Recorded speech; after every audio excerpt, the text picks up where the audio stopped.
Gosh.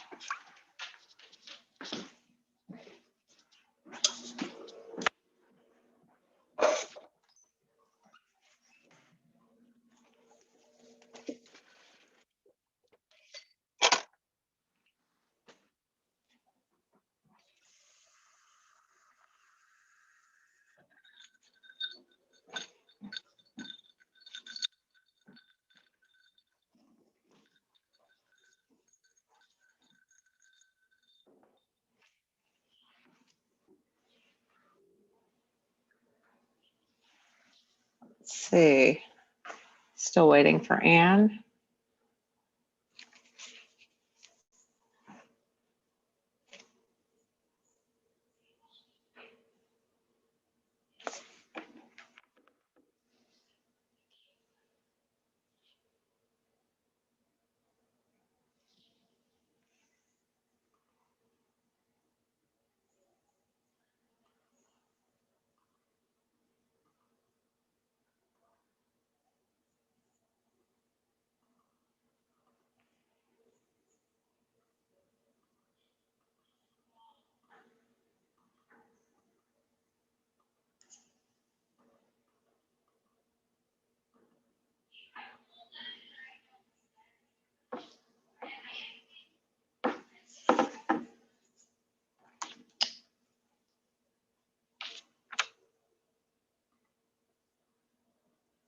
Okay, Anne is on.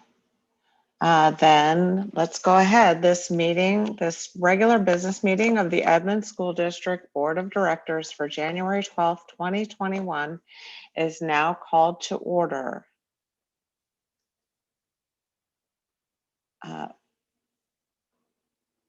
First, okay, I apologize.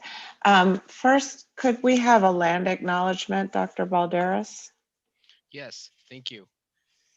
We acknowledge the original inhabitants of this place, the Salish people and their successors, the Tulalip tribes who since time immemorial have taken care of, hunted, fished, and gathered on these lands. We respect their sovereignty, their right to self-determination, and we honor their sacred, spiritual, and special connection to the land and water. By acknowledging these homelands, we commit to working with tribal nations to further the education aims that they have identified in our classrooms and our schools. Thank you, President Kilgore. Thank you. And next we have our flag salute. I pledge allegiance to the flag of the United States of America and to the republic for which it stands, one nation, under God, indivisible, with liberty and justice for all. Thank you. And next we have, would anyone like to make a motion to approve the agenda for tonight? I move to approve the agenda. I'll second it. This is Nancy. It's been moved and seconded to approve tonight's agenda. Is there any discussion? Hearing none, I'll call for a vote. All those in favor of approving the agenda for tonight, please indicate by saying aye. Aye. Any opposed, say nay. Any abstentions? The motion passes. Next, we have our board minutes for December 1st study session, December 8th study session, and December 8th business meeting. Do I hear a motion? So Deborah, before we make a motion, there were some changes made to 2 of the sets of minutes, and I'm not sure if we need to do an amendment to them, or if I believe the changes have been corrected at some point, and maybe what's available now online is okay. Maybe Allison or Gustavo could answer that. Yeah, we would need to make an amendment to the minutes if done earlier today. So Nancy, can you state the revisions if you could? I can. So in the study session minutes for December 1st. Diana White's name is being placed. Table of directors is updated at the bottom of that to the current directors. There was a template error on that. And then on the minutes for December 8th, for the board meeting, for the regular meeting on December 8th, the motion to amend the agenda was corrected to Ann McMurray, replacing Gary Noble. And I was added as doing the second. And in the consent agenda motion and vote, what was added is that Ann McMurray made the motion and Gary Noble seconded it with a unanimous aye vote. And then under the reports for the reentry, there was a typo that said "it they" is one word and it should read "and it." That was in the third sentence under reports reentry. So would you like to move to amend the minutes to include those changes? Sure. So I move to amend the minutes for December 1st study session and the business meeting on December 8th as I just clarified. This is Do I hear a- Ann, seconded. It's been moved and seconded to amend the minutes as indicated, as discussed by Nancy, Director Kadams. Is there any more discussion on that amendment? Hearing none, I'll call for a vote on the amendment to the minutes. All those in favor of amending the minutes as discussed, please indicate by saying aye. Aye. Any opposed, say nay. Any abstentions? And the amendment passes. And now we are back for the minutes as amended. Is there any further discussion? Hearing none, I'll call for a vote to approve the board minutes as amended. All those in favor of approving the board minutes as for December 1st, December 8th study sessions, and December 8th business meeting as amended, please indicate by saying aye. Aye. Aye. Any opposed, say nay. And the amended minutes are approved. Next, we have public comments. The public comment item on the agenda is an opportunity for citizens to address the school board. Items brought forward during this portion of the agenda will not be acted upon the board at this time. Questions may also be referred to the superintendent or staff for examination and later response. Due to the COVID-19, Deborah, yes. Deborah and I interrupt. I believe that we skipped making a motion to approve the minutes as amended and that we just went to approve them. Did I miss hearing a motion to approve the amended minutes? Well, that's, oh, okay. That was the question. I guess I had understood that we amended the minutes. We already had a motion to approve the minutes. Do we have to have a further motion? Parliamentarian? The board needs to approve the minutes as amended. I think that's Oh. what needs to happen right now. Okay. Okay, I apologize. So is there a motion to approve the minutes as amended? This is Ann. I move to approve as amended. I'll second it, Nancy. Okay, it's been moved and seconded to approve the minutes as amended. Is there any discussion?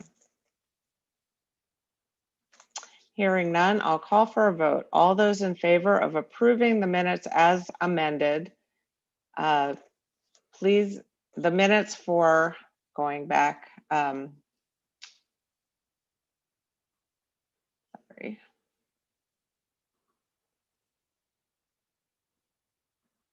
I'm not seeing my agenda.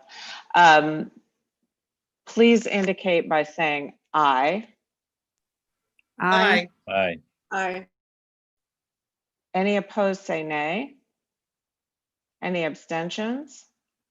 And the motion passes. The minutes as amended for December, and I'm going by, would you scroll up on the agenda here? The minutes for December 1st study session, the December 8th study session, and the December 8th business meeting minutes are approved. Thank you. Next, we have our public comments. And I was, due to the COVID-19 outbreak, the board will accept written comments only until further notice. And we do have some comments. I am going to read most of them. One of them is very lengthy, and what I'm going to try to do is just summarize that comment. And of course, all the comments in their entirety will be attached to the minutes of tonight's meeting. So the first comment comes from Lisa Lyons, and this is on the reopening of schools. And she writes, I am one of the school nurses for Edmond School District. I would like to request a slow rollout for reopening schools. We all have been working hard to keep our schools as safe as possible through morning attestation of health, physical distancing, mask wearing, then management of an ill student at school. When we started, only 2 programs opened first, then eHub opened. Nurses have been able to float to the open schools, observe, practice, share lessons learned, and best practices. Opening all K-2 grades at the same time feels extremely overwhelming. That means 200 to 300 at the same time. The attestation process is working fine right now with only 10 to 20 students per school at a time. The same process cannot be done with 300 students. As it stands right now, attestation will be a slow process, which means students will have to wait to get into the school, waiting on the bus or outside in the cold. I request a slower rollout. Instead of K-2 at the same time, begin with kindergarten only, then add grades 2 weeks apart. Also, perhaps not every elementary school at the same time. I know that I am voicing thoughts of many of the other nurses. Let's get back to school, get kids back in school, but just slower so we manage those students well. The next comment comes from Erin Holder, and this is also on school reopening. Remote learning is hard. It has familiar difficulties and new difficulties. During this school year, I have had to expand my skill base as an educator and adapt new best practices to new and unprecedented situations. It exhausts me how much this continued talk of reopening no matter what steals my focus. Instead of planning for my students or engaging in the self-care you have told me is so important this year, I am reading the latest database research to understand exactly what type of risk you are deciding is appropriate to take with my and my family's health. And then Mr. Holder cites a number of articles and studies and comes to, and all of these will be amended, will be attached to the minutes. All this is to say, I am tired of people who will not be risking their health telling me that I should not worry because reopening schools is safe. Maybe it is necessary, but so far the district has not done anything to build my confidence in their ability to keep me safe or to show me the necessity of in-person learning. I simply have no trust at this time. And the majority of the reasons, I apologize. Okay. And the majority of the reasons I am being told that we have to reopen schools are not new. We had an achievement gap before the pandemic. We were not meeting students' emotional or academic needs with available resources. These problems are wide-ranging, systemic, and I have worked hard every year that I've been a teacher to try to address them both in my classroom and beyond. To state that I must sacrifice my health and feeling of safety for this greater good is unkind, especially as you do not join me in this sacrifice. Teachers are not responsible for the failings of local, state, and federal governments to provide the necessary support for families at this time.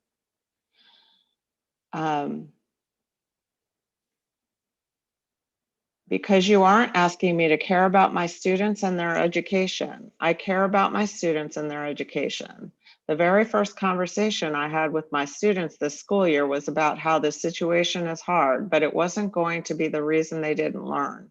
I have worked hard every day since before school started this year to give my students the education that they are guaranteed by our state constitution. You are asking me to worry every day when I get home about hugging my 15-month-old daughter. Lifelong complications take on a whole new meaning when so much of her life is ahead of her. You are asking me to delay expanding my family because I can't do in-person learning and come home to a pregnant wife. The anxiety will destroy me. You are asking me to cut off my daughter from her grandparents, one of the few social bonds she has had this last year, because I can't do in-person learning and safely spend time with them. And is it necessary? This is all to get kids 2 days in a classroom a week, at least at my grade level. Students won't even get 50 days in school if we started today. And this is assuming that we don't have to shut down because of rising case levels or outbreaks in school. I am not convinced that the trade-off is worth it. I have not been able to find any data that shows students in hybrid learning are having more success and achieving more academic growth than students in remote learning achieve. I am not sure why I should take this risk for you, because in-person learning is a risk. You are asking me to take a risk, and you are not taking this risk with me.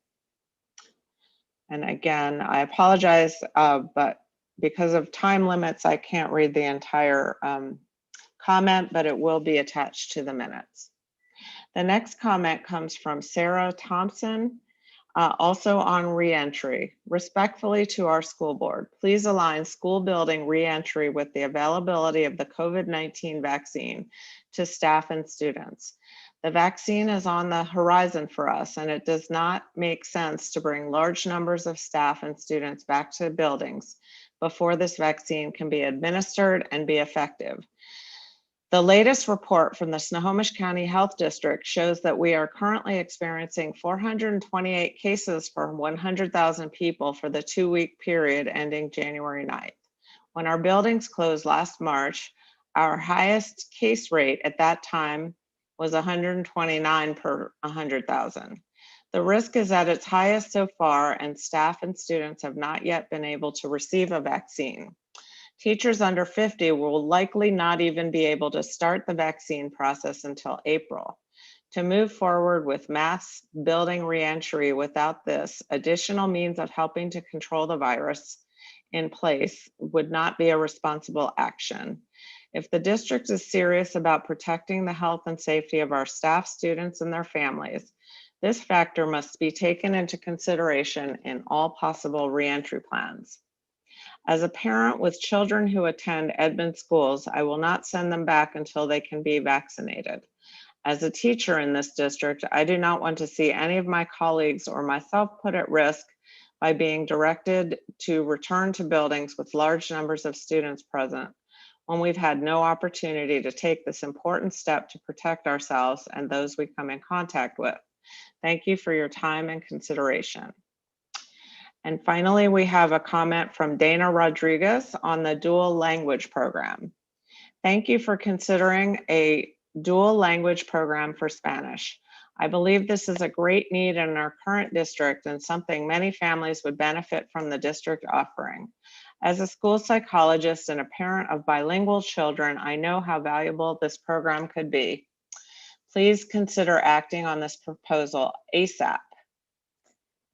And oh, here I am at my agenda again. And that is the entirety of the public comments for tonight. If you'd like to see the research for the one comment that I mentioned, it will be attached to the minutes.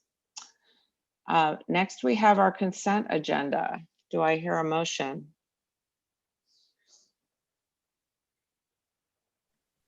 I move to approve the consent agenda. This is Karen, I second. It's been moved and seconded to approve the consent agenda. Do I hear any discussion?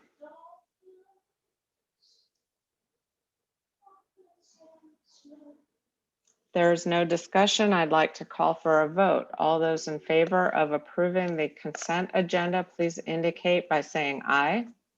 Aye. Aye. All those opposed, please say nay. Any abstentions? The consent agenda is approved.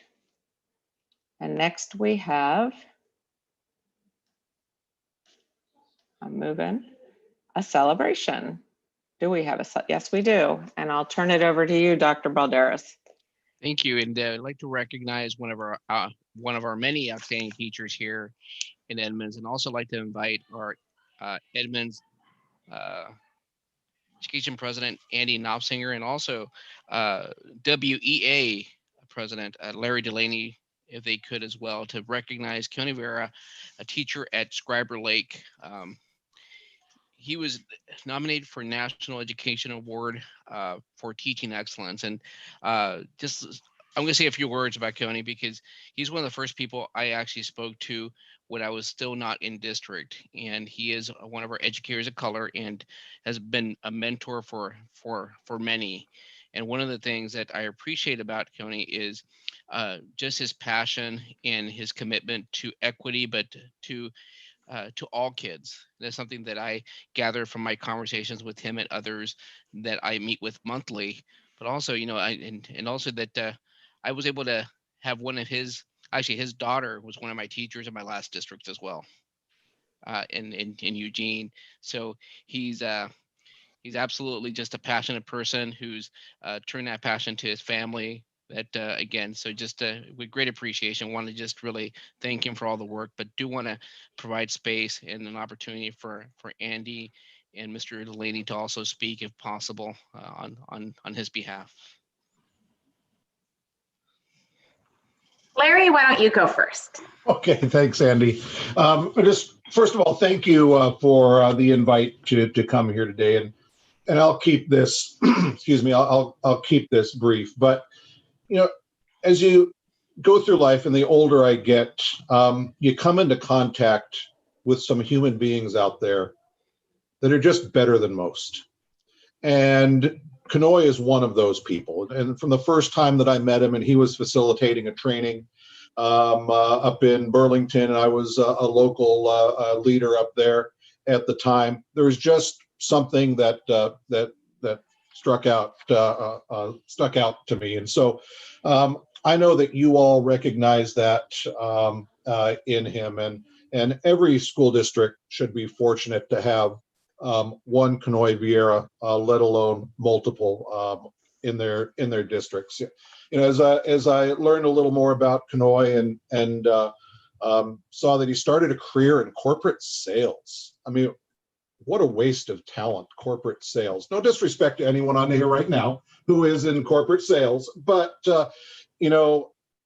as I've come to know Keone, certainly misplaced. And even though, for many of us, it takes a little bit of journey to find where we belong. Yeah, I know that for the students at Scriber Lake, Keone is where he belongs. I know that his daughter is an educator as well. And I was reading something that he put in there. There's an extensive process that Keone had to go through.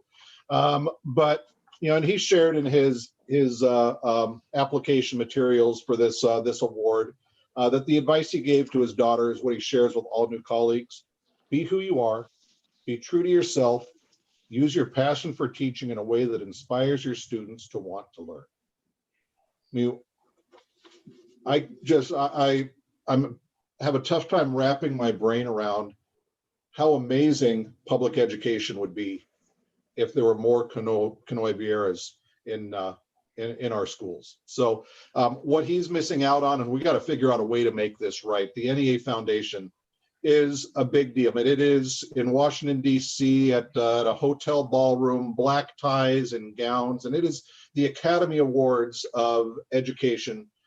And an educator is recognized from every state and the Federal Education Association as well. So Keone Vieira is one of the top 51 educators in the United States of America for 2020-21. And I just want to recognize that we got to figure out a way to make this right and honor Kenoi, but this is certainly a start here. So thank you for the invitation to be here.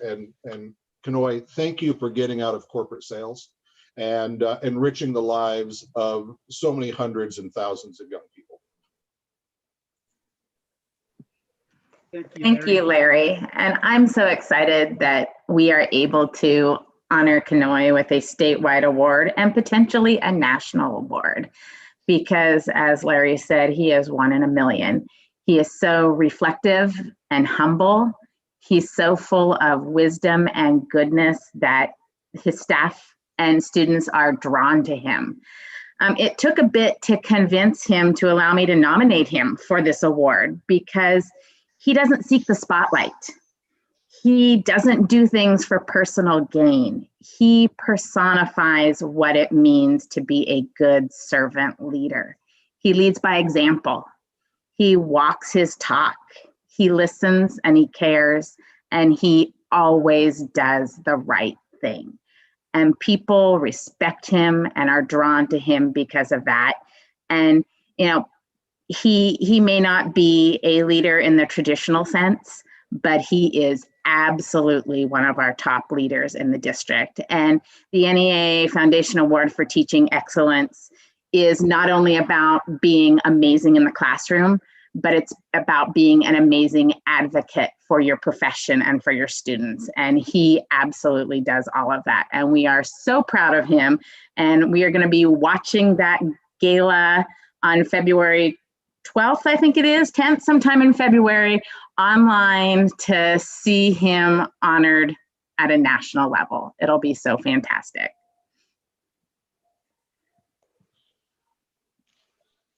So Kenoi, I'd like to see if you would like to say a few words. I see.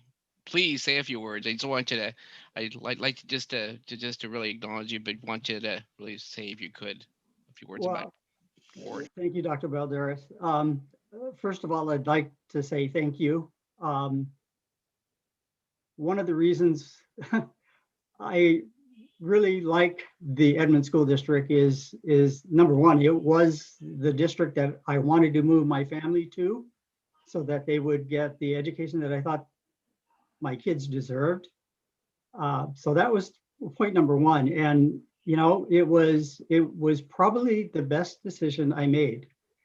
Watching my kids grow up, attend school and flourish in school, not only at our elementary, middle, and high school level, but also at the collegiate levels. And to see my two oldest kids in education without my prompting is amazing. They found their passion in life as well. And so my youngest is also an Edmonds grad. He is one of the students that went through the life skills program and the voice program as well. And he is succeeding.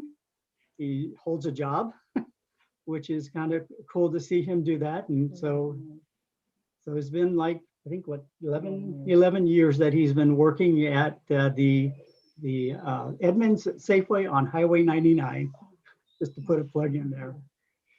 But I do appreciate the award, and believe me, in business as well as in education, my goal has always been to do the best I can with the skills that I've been blessed with, and to really encourage my coworkers as well as those that I work with that are younger students. As a wrestling coach, that was my big piece that I wanted to instill in them, that they continue to go to school even after their high school career. And I've gotten over the last year, especially when they found out that I had won this award, lots of thanks. And one wrestler that said, he's an executive VP of a large corporation now. And he said, Coach, if it wasn't for you pushing me every day, not only in the wrestling room, but in the classroom, I wouldn't be where I am today. And so I I'm moved by the award. Never thought that I would ever win an award, and that's not been my drive. It's been to help kids. So I see myself in a lot of the kids that I deal with at Scriber now. And a lot of them come to me and say, there's something different about you. And there is. I've been there. And I've suffered through some of the things that they've suffered through as well during my lifetime. So thank you very much. I appreciate this. So thank you, Kanoi, for all the thousands of kids that you've impacted and families you've impacted over your career. And Andy, thank you for your nomination, and Larry for your words tonight and for all your work you do across the state. So thank you for being here. Congratulations, Kanoi. Thank you. Thanks. Stay safe and be well, everyone.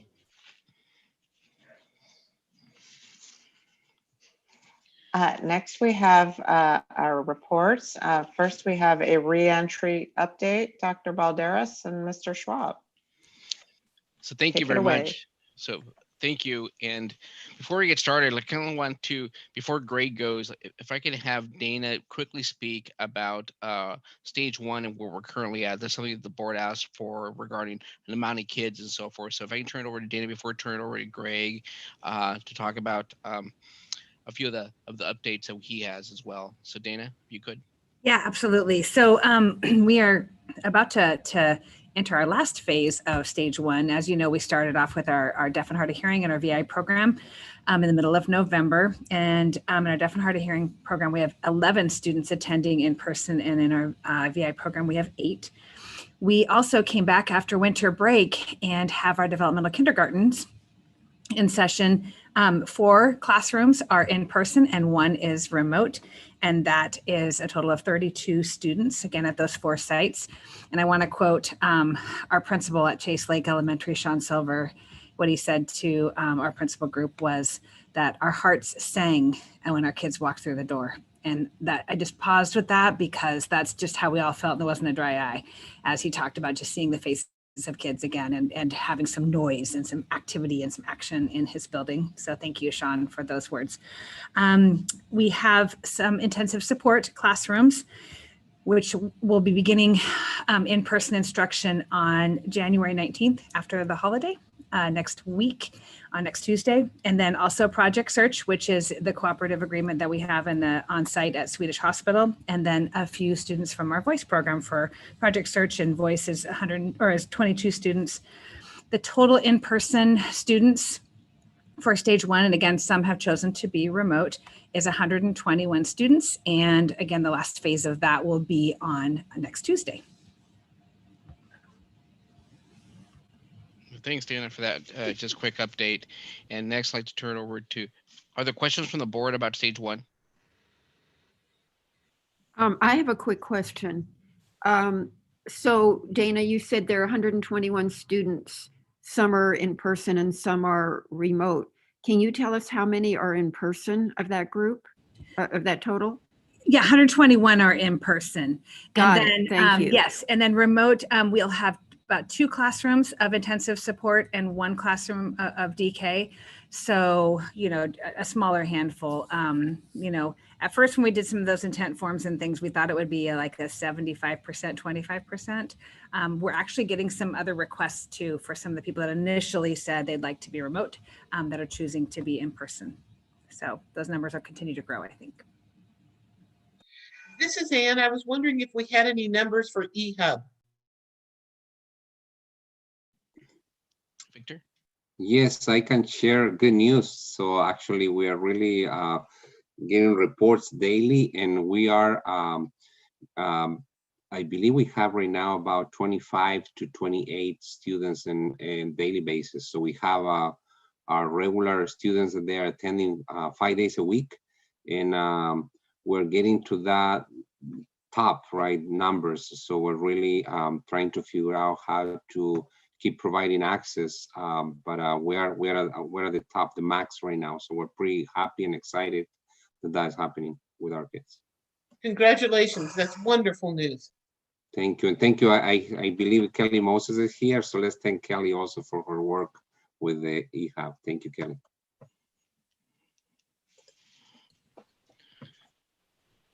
Any more questions from the board regarding stage one? If not, we can move to Mr. Schwab and his efforts.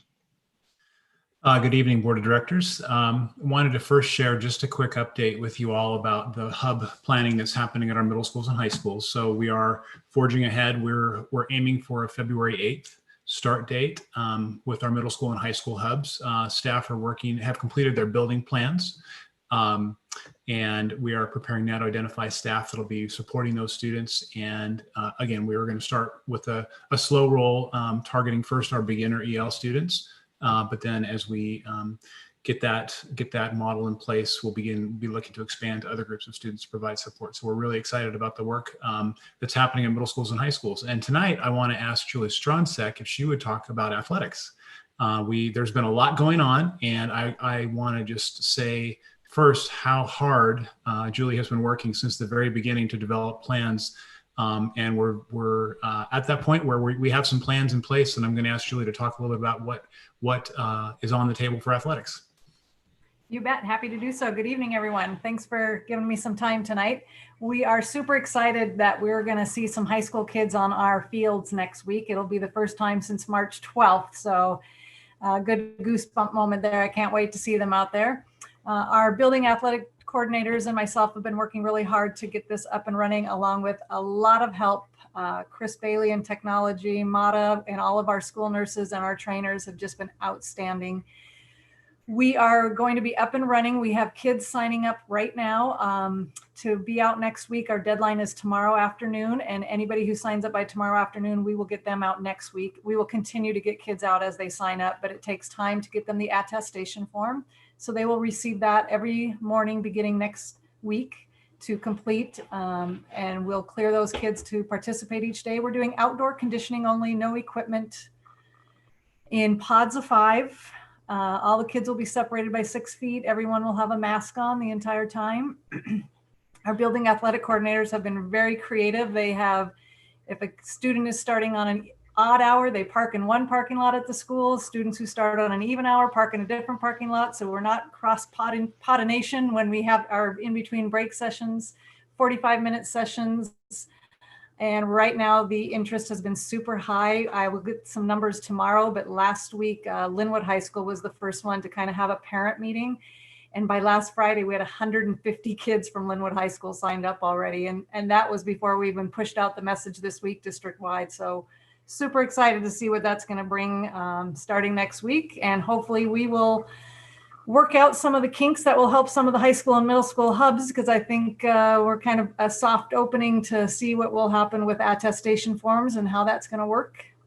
So we'll be happy to report back to help out our high school and middle school admin with their working out their tweaks as we can.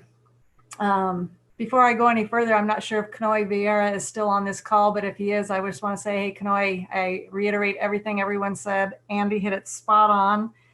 Servant leader and somebody who just is an advocate. And Kanoe coached for us at middle school and high school wrestling, and he still is an advocate in helping kids. So we try really hard to get our kids at Scriber Lake High School to participate in athletics at their home school.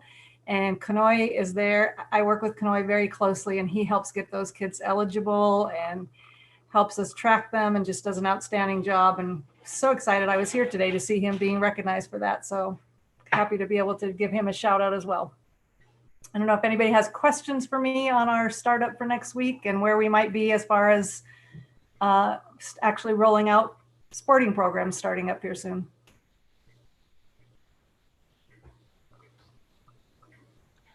Thank you so much for the work that you've done, and we're all signed up. So I'm excited for my son. My son is just beside himself. He couldn't believe it. Who are you using to staff the pods? Does each pod have a staff person, or how does that work? Yes, so we asked all of our high school coaches to see which ones would be interested and voluntary to work with kids. And we had over 80 coaches jump at the opportunity. So all of our high schools will be staffed with their high school coaches. And all of those coaches have received the guidelines and the training and updated first aid CPR and PPEs. So they will be out there. Each coach can oversee 3 pods of 5 at a time because it is just conditioning only. But at a lot of our schools, we have enough coaches that it might be one coach for every pot of 5, which will just be neat for them to make that connection again and see kids and kids to see them and provide them some encouragement. So one of the things I've asked coaches to do is to give them all a little bit of a jump start to finish this semester strong, because I've seen some of the struggles that we've had in our classrooms. So I've asked our coaches to give them a little nudge to make it a last ditch effort this semester to get those grades up, and then rolling into the second semester to really encourage those kids to start out the semester really strong, because the last thing we hate to see is to finally get to play a sport and not have an eligible athlete due to grades. So hopefully it's going to make a difference for their grades and attendance online. Hi, Gary. Yeah, so this is conditioning only. Is it going to be specific for different sports, or is everybody conditioned the same way? It is conditioning only, and it might vary a little bit. So if we have a school that had, let's just say, for example, a handful of football players sign up and their football coach also signed up, then we're going to try to hook those kids up with their coach. He or she may do more sport-specific footwork type things, but we're really working closely with our trainers, and our trainers are working closely with our coaches to remind them that we need to meet kids with where they are and not where we think they might be, because a lot of these kids may not have done anything since last March. Colder weather can trigger asthma and other things, and breathing with masks, and some kids might not be used to conditioning with masks on. So we're working real closely with our trainers to really phase this in very safely. So what they're going to be doing out there next week will look different than what we'll have them doing 2-3 weeks down the road. I see. The other thing is this is outdoors, so we've had an extremely rainy January thus far, unusually rainy. So this goes on rain or shine. So there's going to be these kids out in the middle of the football field conditioning away and in the pouring rain, and they're willing to do this. They're more than willing to do this. I think this is how much kids just want to get out, and our coaches are willing to do it. And we're fortunate that all of our tennis courts now have lights, because the tennis courts is going to be the great facility to use for the water, and everybody has a lit turf field too. So we're staying off the grass because we don't want to have kids losing shoes, and that's what's going to happen on some of our grass fields right now. So we're optimistic that we have enough space on every campus to stay as safe as possible and stay off grass fields for right now. Well, what are you going to do for middle schools? They don't have turf fields. This is high school only. We're starting this with high school only. Middle school is difficult to do anything with athletics because of transportation pieces, and the high school kids are more apt to be able to get themselves there. I have another question circling back to grades. This is not a typical year, and I know in normal years, yes, the sports really get the get the kids to school. I mean, absolutely. This year, are we making allowances? Because we have so many kids who have disconnected in a variety of ways, that maybe sports or athletics conditioning would bring them back, but their grades might not quite come back as quickly. Correct. Yeah. So the nice thing about it is we will not be starting up any interscholastic sports until at least mid-February at the very earliest. And so what that does allow them to be is into this brand new semester. So when they start a brand new semester there that first week of February, that's what coaches and athletic coordinators are really stressing to them. Now your grades are going to matter again. If you want to play sports, you need to get your grades up. So their first semester grades are not going to hurt them. So if people have struggled because they've just not connected with anyone this first semester, it will not keep them from playing sports this spring. So I think that's the carrot that they may just need to hear, is that, okay, I may not have did great the first semester, but I still can do something about it now. It's a clean start for them. The WIA has also reduced the academic probation time so that that's not so much of a stinger. So if somebody is not passing a class when we get started, as soon as they are passing, they're eligible. Will transportation be offered? There is no transportation offered for these outdoor conditioning periods. So kids will have to find their own way to their school campus to participate. It's a great question, though. We've looked a little bit into that. And it's a little difficult with 45-minute sessions that are going to go on throughout the day. It would be difficult to get everyone there.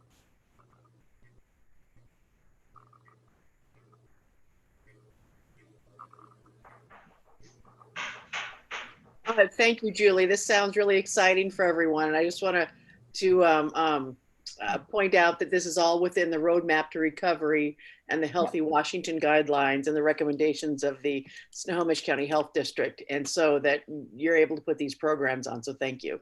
Thank you. I appreciate that. And I thank everybody. We have such a supportive district, and I've gotten great support from Greg and Gustavo and school board as well. And I didn't even know that Deborah was our new District 1 rep for District 1. And I have received, Deborah, many great compliments about you from my colleagues that serve on that board. So I was super excited to see you're serving in that position. So congrats and thank you. I will be happy to share numbers and experiences here after we get a couple weeks under our belt and get a lot of kids out there. I'm happy to at least give Greg something to share back in a couple weeks, or if not myself. Thank you so much. Thank you. Other questions or comments about what we're doing so far? Okay. Thank you everyone for your hard work on this, and all the programs sound fantastic. I'm very excited about them. Next, we have a report on student discipline and the Graduation Alliance. All right, continuing on, I wanted to share a little bit of information with all of you about student discipline and Graduation Alliance. So first, I wanted to start by talking a little bit about student discipline. And so what I want to start with is a little bit of context. So what I have here is what is called the discipline rate.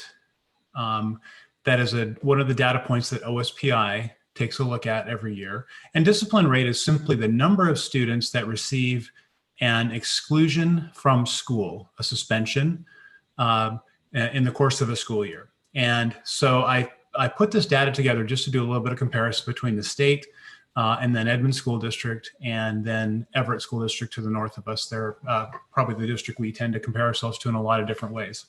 So, so you can see that in almost every case, Edmond School District in terms of discipline rate is lower than the state and lower than the Everett School District, with one interesting exception.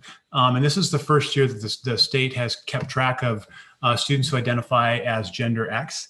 And we had a discipline rate of just over 14% for students that identified as gender X.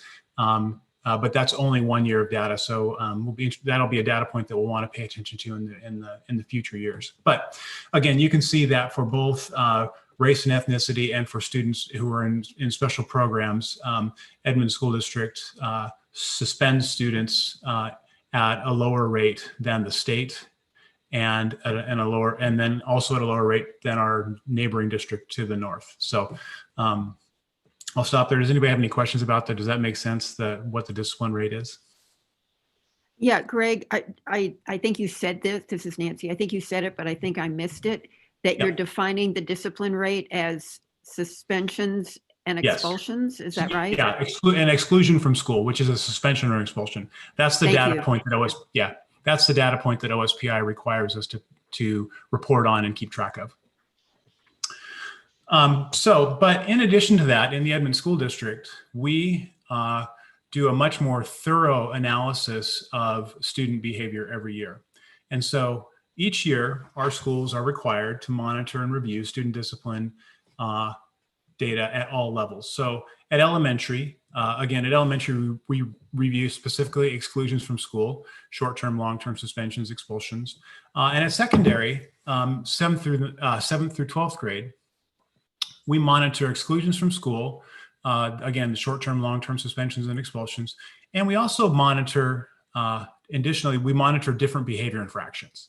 So we pay attention to what kinds of things are causing kids to get in trouble. So the behavior infractions that we review every year are, we lump them into a couple of different categories. So we have students that committed an assault during the school year. We have students that engaged in harassment, intimidation, and bullying. We have students that committed a dangerous object or weapons infraction. And we have one kind of catch-all, which is what we call disruptive, disrespectful, or non-compliant behavior. And then we keep track of drugs, alcohol, and tobacco infractions. And then finally, we keep track of fighting. So those are the major categories of behavior that we track during the course of a school year. And as I mentioned before, in addition, we also we pay attention to consequences. So I mentioned before, for elementary, middle, and high school, we pay attention to short-term suspensions and long-term suspensions. And we pay attention to expulsions at middle school and high school. And we also follow what we call alternatives to suspension consequences. So this is anything that we do other than excluding a student from school. We call that an alternative to suspension. We pay attention to that data point as well.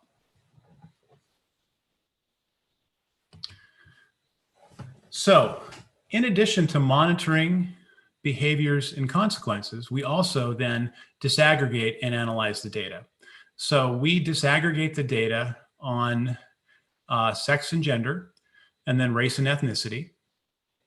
And then we also disaggregate the data by special programs, bilingual education, free and reduced lunch, and students served in special education.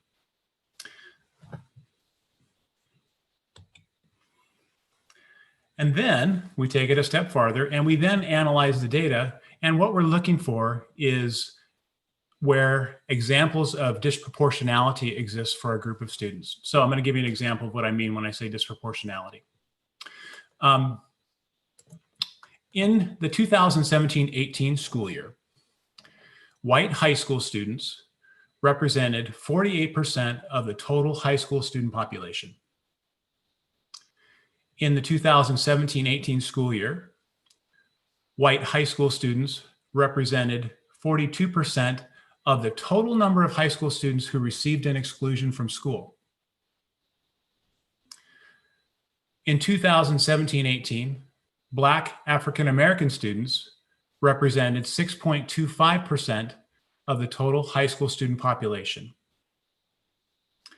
In 2017-18, Black African American students represented 12% of the total number of high school students who received an exclusion from school.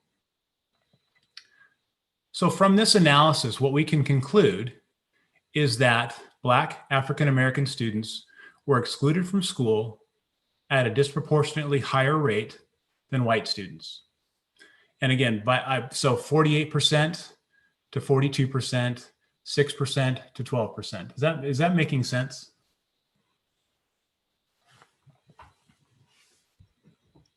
I'll stop there for a second, see if anybody has any questions before I move on.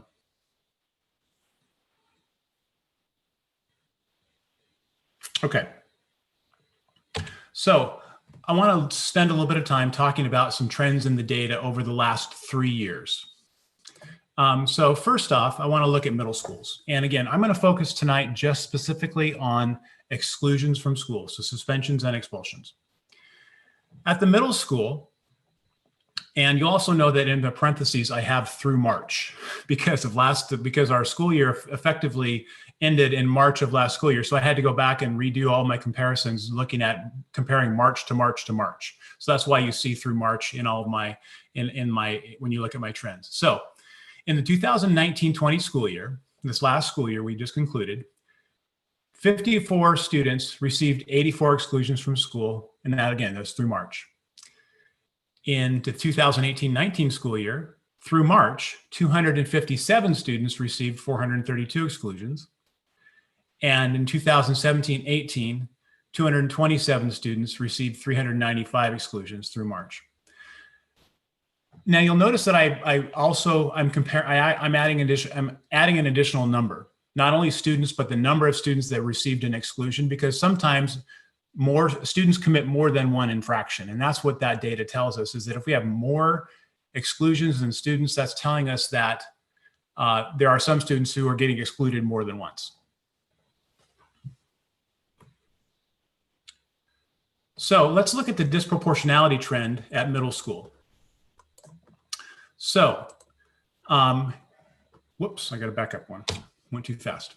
So in the 2017-18 school year, at the middle school level, Black students represented 6% of the total student population, but they represented 9% of the students who were excluded from school. In the 18-19 school year, that number was the same. In the 19-20 school year, that number jumped. It went from, so they represented 7% of the student population, but 22% of students who received an exclusion from school. So that's a significant disproportionality in our Black African American student population from last school year. For Hispanic students, roughly the data is unchanged, but the disproportionality continues to exist from school year to school year. So 22% of our student population, but between 29 and 30% of students who received an exclusion from school. For our students who are served in bilingual education, you can see that in the 17-18 school year, it represented 9% of the population, but 13% of the students who got suspended. And in the 18-19 and 2021 school years, those numbers went up again to 12% and 17% suspensions. And then in the last school year, it was 25%.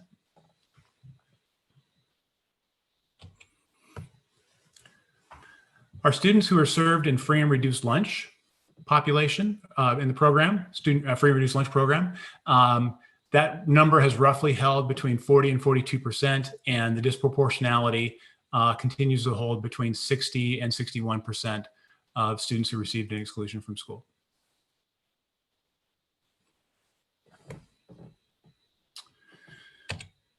Special education students, again, the percentage of total student population for special education remains between 13 and 14 students, 13 to 14%, but 23% of students who received an exclusion, up to 28% in the 19-20 school year.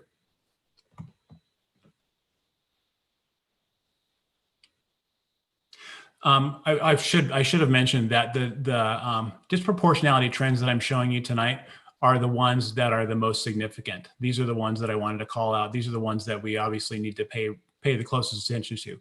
In almost every category, there's a little bit of disproportionality, but these are the categories that have the most significant disproportionality that I wanted to bring to your attention tonight. Okay, let's talk about high school. High schools, we see a lot of the same trends. In the 19-20 school year through March, 189 students received 281 exclusions. In the 18-19 school year, the year prior, 336 students received 502 exclusions. And in the 17-18 school year, 403 students received 671 exclusions. Craig, I'm sorry to interrupt, but I'm not sure if I should before we move on from the middle school. You showed at the beginning a steep drop in the number of exclusions in the last year. And I was wondering if there was some explanation for that or? Yeah, absolutely there is. So the last school year, OSPI made some significant and sweeping changes to student discipline. And last school year, they made significant changes to the practice of, they basically made it more difficult for schools to suspend students and really required schools to implement more alternative suspension. And so that's why you see, and you see that at the high school as well. There's a pretty significant drop at the high school as well in terms of numbers of suspensions. Well, it's because OSPI, with their major changes to student discipline, required schools to have to do other alternatives to suspension before they could suspend. It's absolutely the right thing to do. And and schools embraced it and really worked hard to try to find other alternatives before suspending students. So that's what you're seeing in the drop. So what are the alternatives? I'm just. Well, it's all sorts of things like using what we call in-school solution rooms, using parent conferences, detentions, you know, we have a whole, if you, I should have added this in the presentation tonight. In our board policy 3241 and our 3241P procedure, we have a whole list of alternatives to suspension consequences that schools use that are all best practices from OSPI. And so I can email this to all of you after tonight and share that with you so that you have it, just so you can see what are some of the examples of things that schools are doing.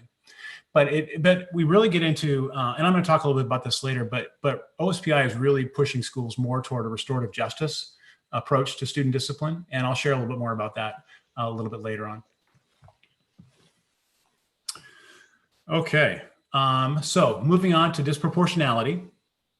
Again, so looking at the trends in disproportionality, and it's interesting that for both middle school and high school, the areas of disproportionality that are most significant are identical. So for our Black students in the 17-18 school year, they represented 6% of the population, but 12% of the students who were suspended. 18-19, 6%, but it dropped slightly down to 10% of the student population, who are 10% of the students who received an exclusion. And in the last school year, at the high school anyway, the percentage of students who are Black, African-American went up to 7%, but the number of students who received an exclusion went down. So that was an area that I think is something that, again, is just, that's trending in the right direction. That's the kind of trend that we want to see. For our Hispanic students, again, the percentage of the total student population is held between 20 and 22%.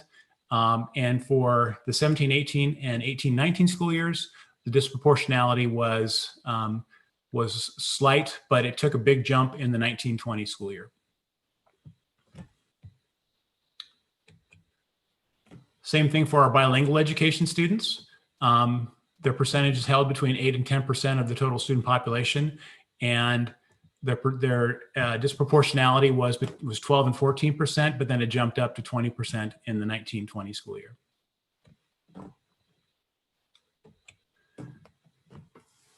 For high schools, free and reduced lunch disproportionality, the percentage is held between 36 and 38% of students, and the disproportionality has been between 56 and 58% of students, those students receiving a suspension. Special education, same thing. And again, those numbers have held 12 to 13% of the student population, but 29% of students who received a suspension in 17-18, but that's dropped slightly to 27% in 19-20. And so for both middle school and high schools in the same 3-year period that we've analyzed, white students have represented roughly 47% of the total student population, and between 35 and 40% of the students who received an exclusion.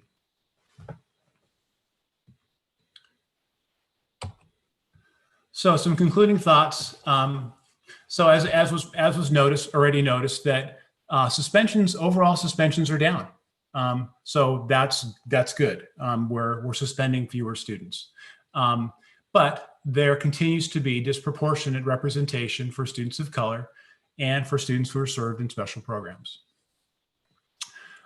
Each school receives this data set monthly, and it is the expectation that they review these trends on a monthly basis and use these as a tool to address the disproportionality trends that they're seeing in their school. So what I've shared with you is the whole district data. Every middle school and high school gets this data set monthly of all of their suspension and expulsion trends, as well as their infraction, the infraction trends that I mentioned earlier. I talked a little bit about restorative approaches to school discipline. So we just started the work last year of restorative justice, and then pandemic hit, and we had to table that work. So we need to come back to that work. Very clearly, we have more work to do. We need to continue our work training staff, and also shifting our thinking about approaches to supporting students and addressing student behaviors in different ways. One of the interesting things about restorative justice is it isn't something you do. You don't do restorative justice. It's an approach. It is a philosophy. In order for restorative justice to work, you have to focus on relationships first. In order to restore a relationship, there has to be a relationship in place to restore. So when we talk about doing restorative justice, it means more than just a set of strategies. It is some of that, but it is much more than that. It's a different approach to how we interact with students and how we address their behaviors in different ways. I also believe there's a question that we have to continue to ask as a system, and that is this: what is happening in the student experience that results in students behaving in ways that result in disciplinary actions? So discipline is a reaction to something that a student does. And I don't think we've spent enough time yet looking at what is happening for students in their experience in school that is resulting in students acting in ways that cause the school to have to react with discipline. And then lastly, I think we need to develop a much more robust approach to social emotional learning and really ensure our schools are working from a preventive, supportive approach rather than a punitive and reactive approach. So I'll stop there. I think I threw a lot of information at you tonight. So I'm going to pause and see what questions you have. Yeah, Greg, this is Gary. I wondered if you've done any combination statistics to see, because we have the students cut in different ways. We have the students cut by free and reduced lunch. We also have students cut by ethnicity. In a particular ethnicity, there are some kids on free and reduced lunch and some kids that aren't. And if you looked at the two together, you might see if there's a trend, if there's a stronger relationship or cause and effect with ethnicity, or a stronger cause and effect with free and reduced lunch. And I would suspect it's probably free and reduced lunch, because those students probably have more stresses in their lives. Sure. And make it more difficult to deal with everything, including school. So have you done that kind of disaggregation to look across double trends? No, we have not, but I think that's certainly something that we can take a look at. Greg, thank you for all this information. It is really helpful and enlightening, and in some ways disheartening, and in some ways more positive. A category I'm really interested in is what's called disruptive, disrespectful, or non-compliant behavior. And I'm wondering, when I worked in the district, what we noted was there were a lot of differences across schools in how that was defined. You know, in one case, if a student used a curse word, that was terrible. And in another case, they were like, oh, they're just being kids, whatever. And I'm wondering what work has been done to bring consistency in how that particular category is handled, because it is definitely more subjective than if a kid has a weapon or, you know, something that's pretty obvious. Yeah, and that's absolutely true. And that is our most subjective category of discipline, and one that we have more work to do, because you're right. It's there's a certain level of objectivity to the other ones that there just isn't. I mean, a kid gets in a fight, they get in a fight. But, you know, using a curse word in a classroom or being disrespectful to the teacher, to a teacher in a classroom, it really depends on an individual's level of tolerance for that kind of behavior. And you know, maybe a student might have gotten away with that first period because I just had my cup of coffee, but sixth period, I'm tired and it's the end of the day. And, you know, those are all factors that we have to take into consideration. And so, but you're absolutely right. That gets down to calibrating our work and how, but that's a big thing that we have to focus on. So absolutely, there isn't consistency across schools right now. So there's a lot of subjectivity in that particular category. But that's also, it's also a bit of a catch-all. Again, that's why we use, because disrespect is one particular category, disrespectful is non-compliant is another, disruptive is yet another, and we've just kind of lumped them all into one. So we have more work to do on that one. I think it's probably I'll end with that. This is Anne. I'm wondering what level of specificity is the report going to the principal? In other words, is the principal able to see how, with the reports, you know, what's the, is it the student has brought drugs onto the school or has assaulted somebody, or an adult in the building has said they were disrespectful. Across the district, it would be take something to go ahead and literally unpack every single incident. But I think that would be doable at the school level, which is kind of where you would want to do it because you've got everybody involved right there. Are principals digging into the monthly reports at that level?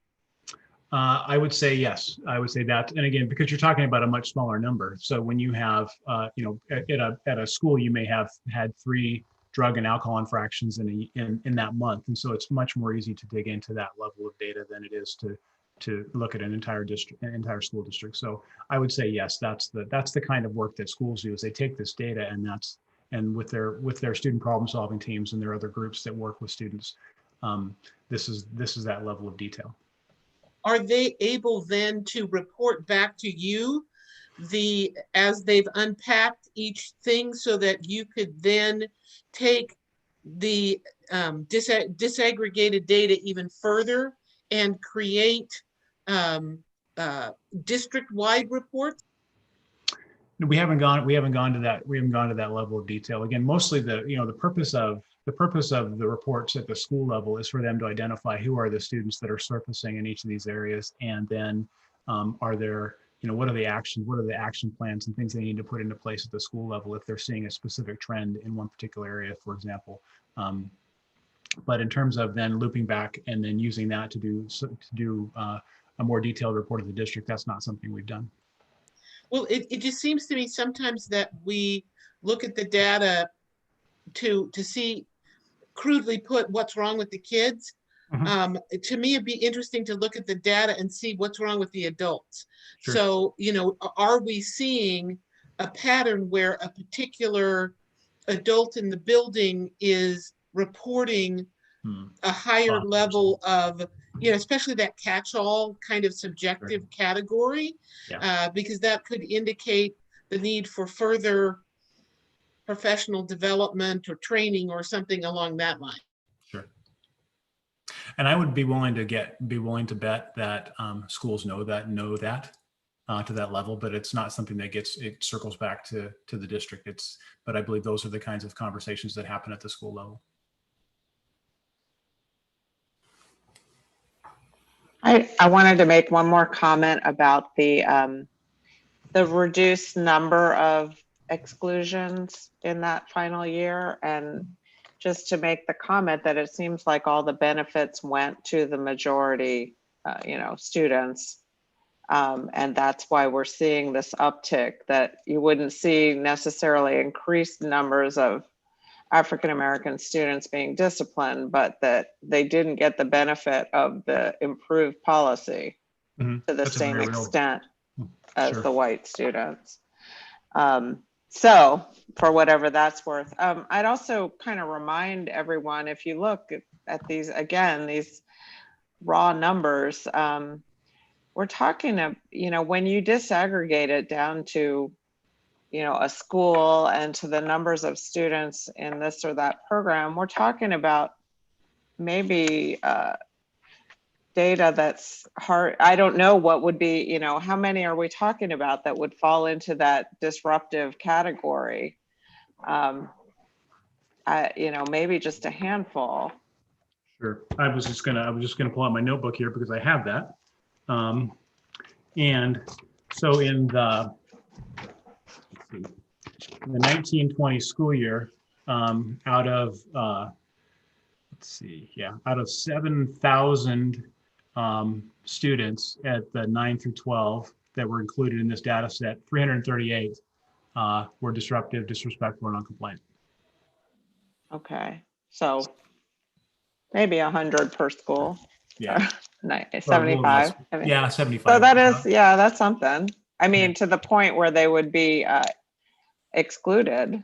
Is that the case, that they would be excluded? Not typically.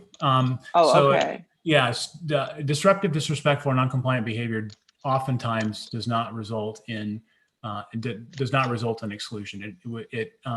Oftentimes that's where you see other forms of the alternative discipline measures taken, because those are relatively low level things. But again, they oftentimes are things to pay attention. That's a data point to pay attention to. If you have a student that's consistently disrespectful, disruptive, or non-compliant in classrooms, that certainly is a data point you want to pay attention to. But well, that's actually kind of to my point of we were looking at percentages, disproportionality in terms of exclusion events. And those are relatively small, right? They are. At the school level? They are small at the school level. So that may not be as meaningful as looking at, these disruptive events. How many kids are we identifying as disruptive? Right. And that's the additional data analysis that we do. But for purposes of, what we report to the state, what the state wants us to pay attention to is our discipline rate, which is exclusions from school. So that's the thing that everybody pays attention to. But we take it, we've actually gone a step farther, and we really take a look at the other kinds of things that are happening for students as well, because I think those are important data points to pay attention to. Greg? I'm sorry. Just real quick. No, go ahead, Gary. Yeah. What are the alternatives to suspension? What kind of punishment it is given? What can you do to punish a student other than suspend? Lunch detention, parent conference, you having a restorative conversation, a conversation with the counselor and a teacher and the student to try to resolve something that happened in the classroom. So there's a whole bunch, and I'll email all that to you tonight when we finish this up. Like I said, I wish I'd put this in the presentation. It would have been helpful for you to see it. But I'll share that list with you because it's in our 3241P procedure for student discipline. So I'll put that in an email to you so you can take a look at it. Greg, I would find it interesting to see the disproportionality data, the disaggregation data for this disruption category, and to see it by school, to see how different it is from school to school, and particularly for the groups that you showed us the suspension data for, because where there might be bias occurring in decisions, that's kind of like the place it's most likely to happen because it's most subjective. I just remember my kids talking to me when they were in high school saying, they knew that they were seen as good kids. And so if they did something that was a little borderline, they were given the whatever, because you're a good kid and a white kid. But they saw it not being the case, in that once it happened, it's like a kid would get a reputation and be treated in a certain way that if they didn't have that reputation, that same infraction may not be treated that way. Anyway, it just seems like the place where we might be seeing inequities occur. And while the consequences are less dire than a suspension, obviously, from school, or an expulsion from school, they create very bad feelings within the student who feels like, they were treated poorly, or they weren't listened to, or why is it that kid did that and didn't get in trouble, but I got in trouble, creating really a much lower morale, perhaps. And so I would really like us to look more closely at that particular category in terms of the different demographic groups. We can do that. Definitely do that.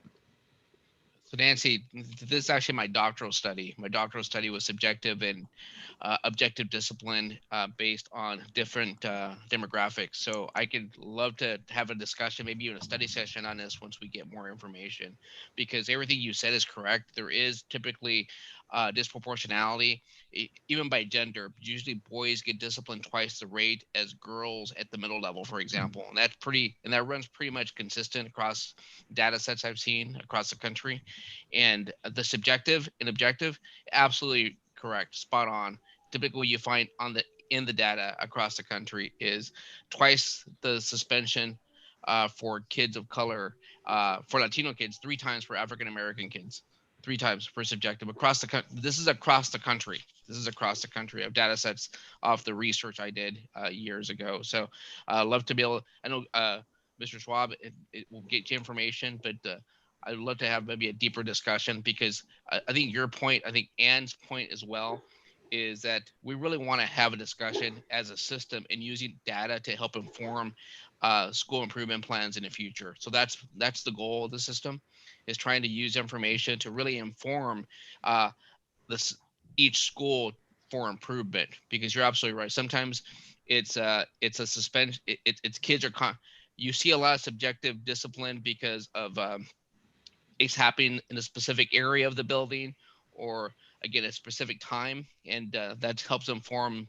building administrators and teachers in terms of how to really come in and mitigate that. So appreciate the presentation, great presentation, and the conversation, and like to really look forward to the future in terms of future conversations. Thank you. Before we move on, I just wanted to share that I really appreciate our intentional discussion of focusing on the philosophy of restorative justice and a more robust approach, or a continuing robust approach to social emotional learning. I think this is definitely taking us in the right direction. So thank you. Thank you, Greg. Absolutely. Also, Greg, could you send us this PowerPoint? Yes, I don't think it was attached to the agenda, so that would be great. Thank you. I'll make sure you get it. Thanks.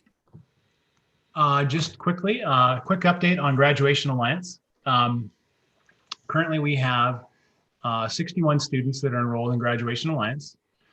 We have 2 students who enrolled who have completed their requirements and have graduated from the Edmond School District. We have 3 more students that are projected to graduate at the end of January. And we have 20 students that are projected to graduate by June 2021. So that's really good news. And Graduation Alliance continues to work on identifying students that are off of our list of students that have dropped out of the Edmond School District. And so we're working really hard to recover those students and get them back enrolled. So really good news on the work of Graduation Alliance so far. That's fantastic.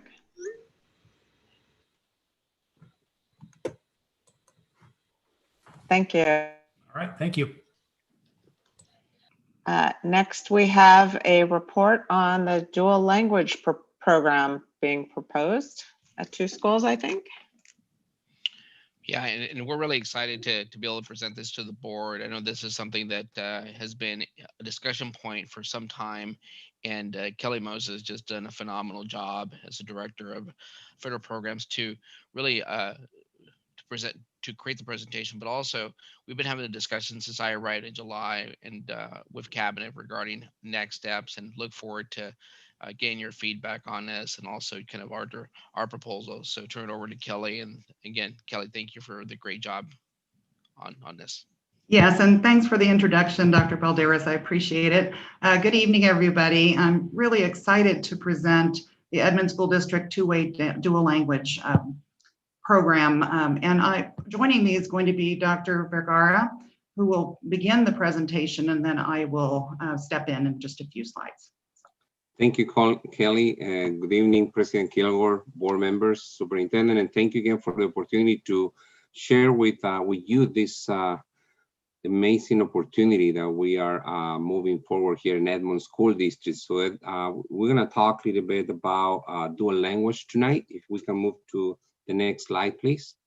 We usually connect this type of presentation with a quote from John Dewey: "What the best and wisest parent wants for his own child, that much the community wants for all its children." Okay, next slide, please. So today, this is the agenda for this presentation. We're going to talk a little bit about the dual language program, the vision and mission, and the why, benefits of the dual language, talk a little bit about research, RY, goals of the program, OSPI requirements, and finishing with Edmond School District proposal. Next slide, please. And as I share, we are really excited about this opportunity here at Edmond School District. It's just a side note I want to share with the board that in my professional experience, I have been involved in with dual language programs and bilingual education for about 20 years. and I have seen the success of the students in Spanish, Russian, Chinese programs, K-12. So I'm really excited again to be part of this this journey with Edmond School District.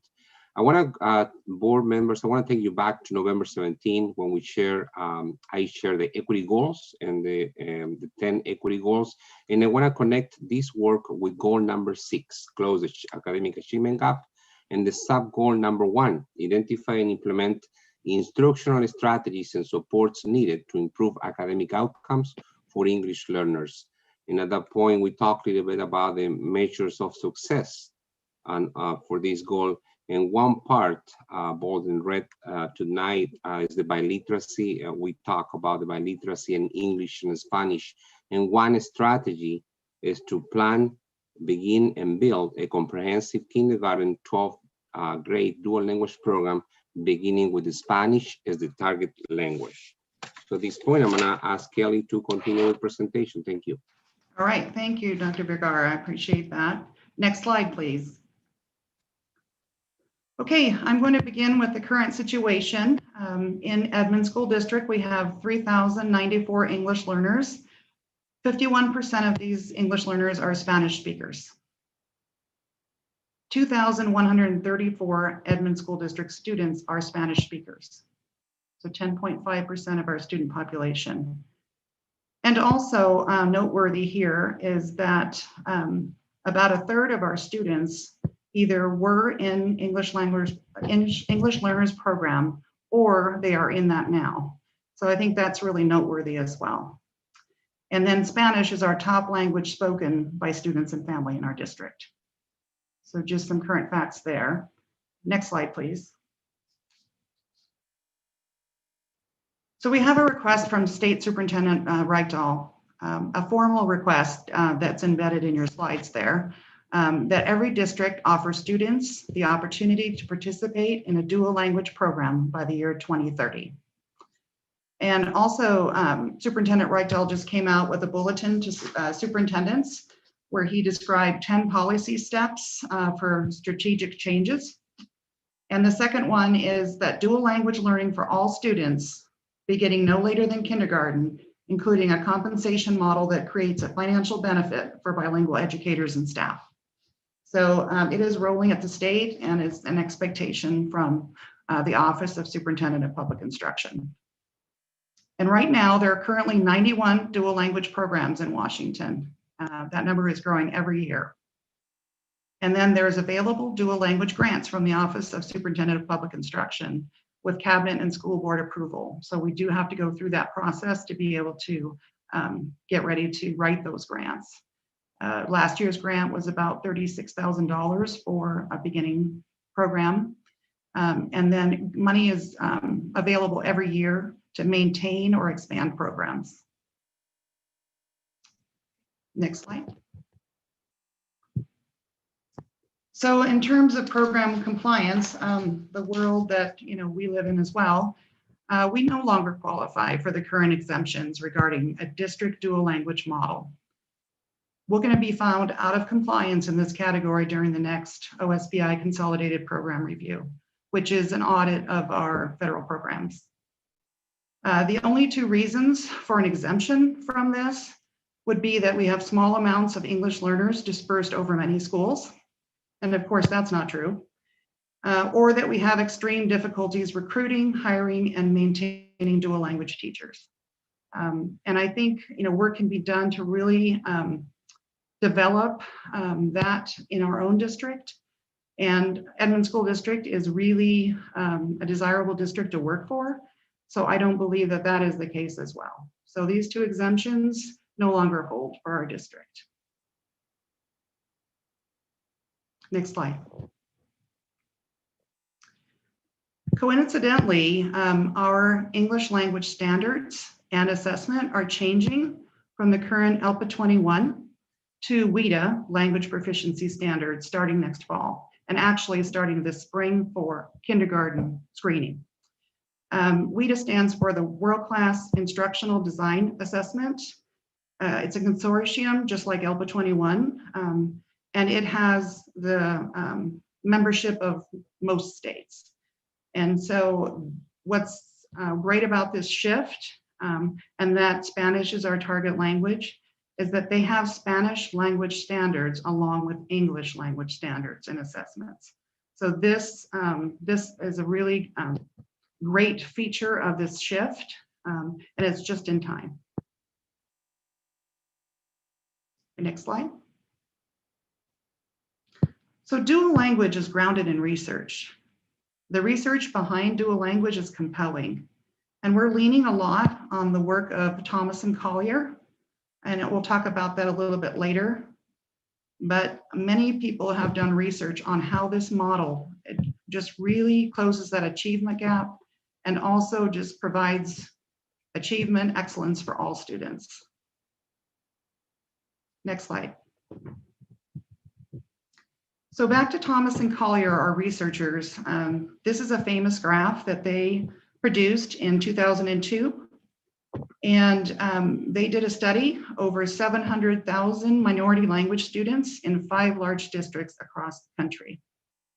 And they found that two-way dual language programs were the most effective model of instruction and for the outcomes for English learners. And I'm going to take a moment to just kind of talk about this graph. And also just to let you know that Thomas and Collier have been presenting at major conventions across the country for dual language. So this work started then, it's still continuing today. And outcomes are following that same trajectory. So I want you to kind of take a look at the average reading performance or average reading performance for native English speakers, which is that black dotted line across the middle. So just keep in mind that when we're looking at the different models of English learner programs. So everyone starts out, moving up in the graph, right? So no services, ESL pullout, the traditional model of English language learning. And then it moves, and that's blue, and then that's the magenta colored. Moving up the graph, we have content-based ESL, which is the kind of a mix of different things. So using sheltered instruction, sheltered classes, PSYOP model, GLAD model, just collaboration and co-teaching. So that's where that is. And then moving up, the orange is early exit and traditional ELL, and those are remedial bilingual programs that we are not looking at because, as you can see, they are not as effective as what we're moving towards. Early exit bilingual, also with content, is another bilingual program that is not showing the results that we need to see. So moving above the remedial models or the subtractive models, we're moving into two-way and one-way dual language. So the yellow squares are one-way dual language, and those classes are comprised of all students who are speaking the target language. So for example, if your target language is Spanish, the entire classroom would be Spanish speaking. And that is more effective than the other models, but what's most effective is the two-way dual language. And that's where 50% of the class is comprised of students that speak the target language, and 50% are non-target language speakers. So in a Spanish class, 50% would be Spanish speakers, and then 50% of the students would be non-Spanish speakers. Would the other half be English speakers? They could be English speakers or other speakers. So, and I'm going to let Dr. Vergara talk about that a little bit because he's had lots of experience with that 50% of non-target language speakers. Yeah, so mainly I should be 50% of the students will speak Spanish as the first language, or we call it the target language, and the other half should be English native or English speakers. Okay, so it could be students that they come from different countries, but they know the language. And the idea behind that is that you have role models for both languages. So if you're learning Spanish, you have role models that they speak English. And if you are learning Spanish, you have those role models that they speak Spanish fluently. And when I say you speak, meaning the four domains, right? Writing, reading, listening, and speaking. Thank you. Any more questions around this chart before I move on? So quickly, a one-way model in some systems are to really learning more in one language is something that's very much an international model, a U.S. model. It's English only, and it's something that's been that's changing. A one-way model. At my last district, I had 5 dual programs, but I had a couple of one-way models, and one was, for example, French. There's not a whole lot of French speakers in Eugene. It was a one-way model. It still benefited all the kids because, again, they learned 2 languages. And as Kelly will explain to you, and also Dr. Vigera, kids will pick up and actually be higher achieving than if you weren't in the dual language program or even in a one-way program. So most of the languages that I worked with that are dual language are typically Spanish, because you take a look at the clientele we're serving, and we're roughly 21-22% Latino, so that's the target population. Then we will look at the second target population for further dual language programs, and the tertiary population to see if we can have more programming in that way, and that would be the goal for our system as well. Sorry to interrupt, Kelly. No, great, thank you for that. So first of all, Kelly, I'm really excited about all of this, but something in this graph that concerns me is, and it may not be a part of this presentation and I would get it, but it's clear that starting around 4th grade and then continuing through middle and high school, an ESL pullout program gets so bad that it's not even as good as no service at all. And yet I believe we use a pullout program, a pullout model in our district. And so I'd be concerned that, while we're putting all this in kindergarten and moving up, if we're using a pullout model for the older kids, it's going to take forever for us to ever start helping the older kids as well. And so I have a concern about using this information to not only impact the little ones, and I love the dual language starting there. I mean, I have no problem with that. I am still concerned with what this says about what's going on with pullout programs. Yeah, and that's a really good question, Nancy, and I share your concern with that. I've spent the last 2 years working from trying to affect change with ESL pullout and moving it towards content-based ESL or collaboration and co-teaching in the classroom, because that's more effective than that. That doesn't mean to say that groups are not effective, because they have their place, right? When you have to do concentrated English language development for newcomers, it's a great place to start, right? And our teachers are really working hard to move that model so that we are moving towards more collaboration, more co-teaching, more SIOP and GLAD strategies, so that language occurs all day long in the classroom and not just as a pull-out model for a half an hour, 20 minutes. Because language, all of us are language learners, right? All of us are academic language learners. And so the place for that is all day long, right, in the classroom. And so tomorrow, actually, and I'll just speak to that really quickly, not to rabbit trail, but we have a very esteemed speaker that's going to be talking about collaboration and co-teaching in the classroom. Her name is Dr. Honigsfeld, and we have 90 educators from across this district that are partnering with EL teachers. So we have administrators, we have certificated teachers, special education teachers, general education teachers.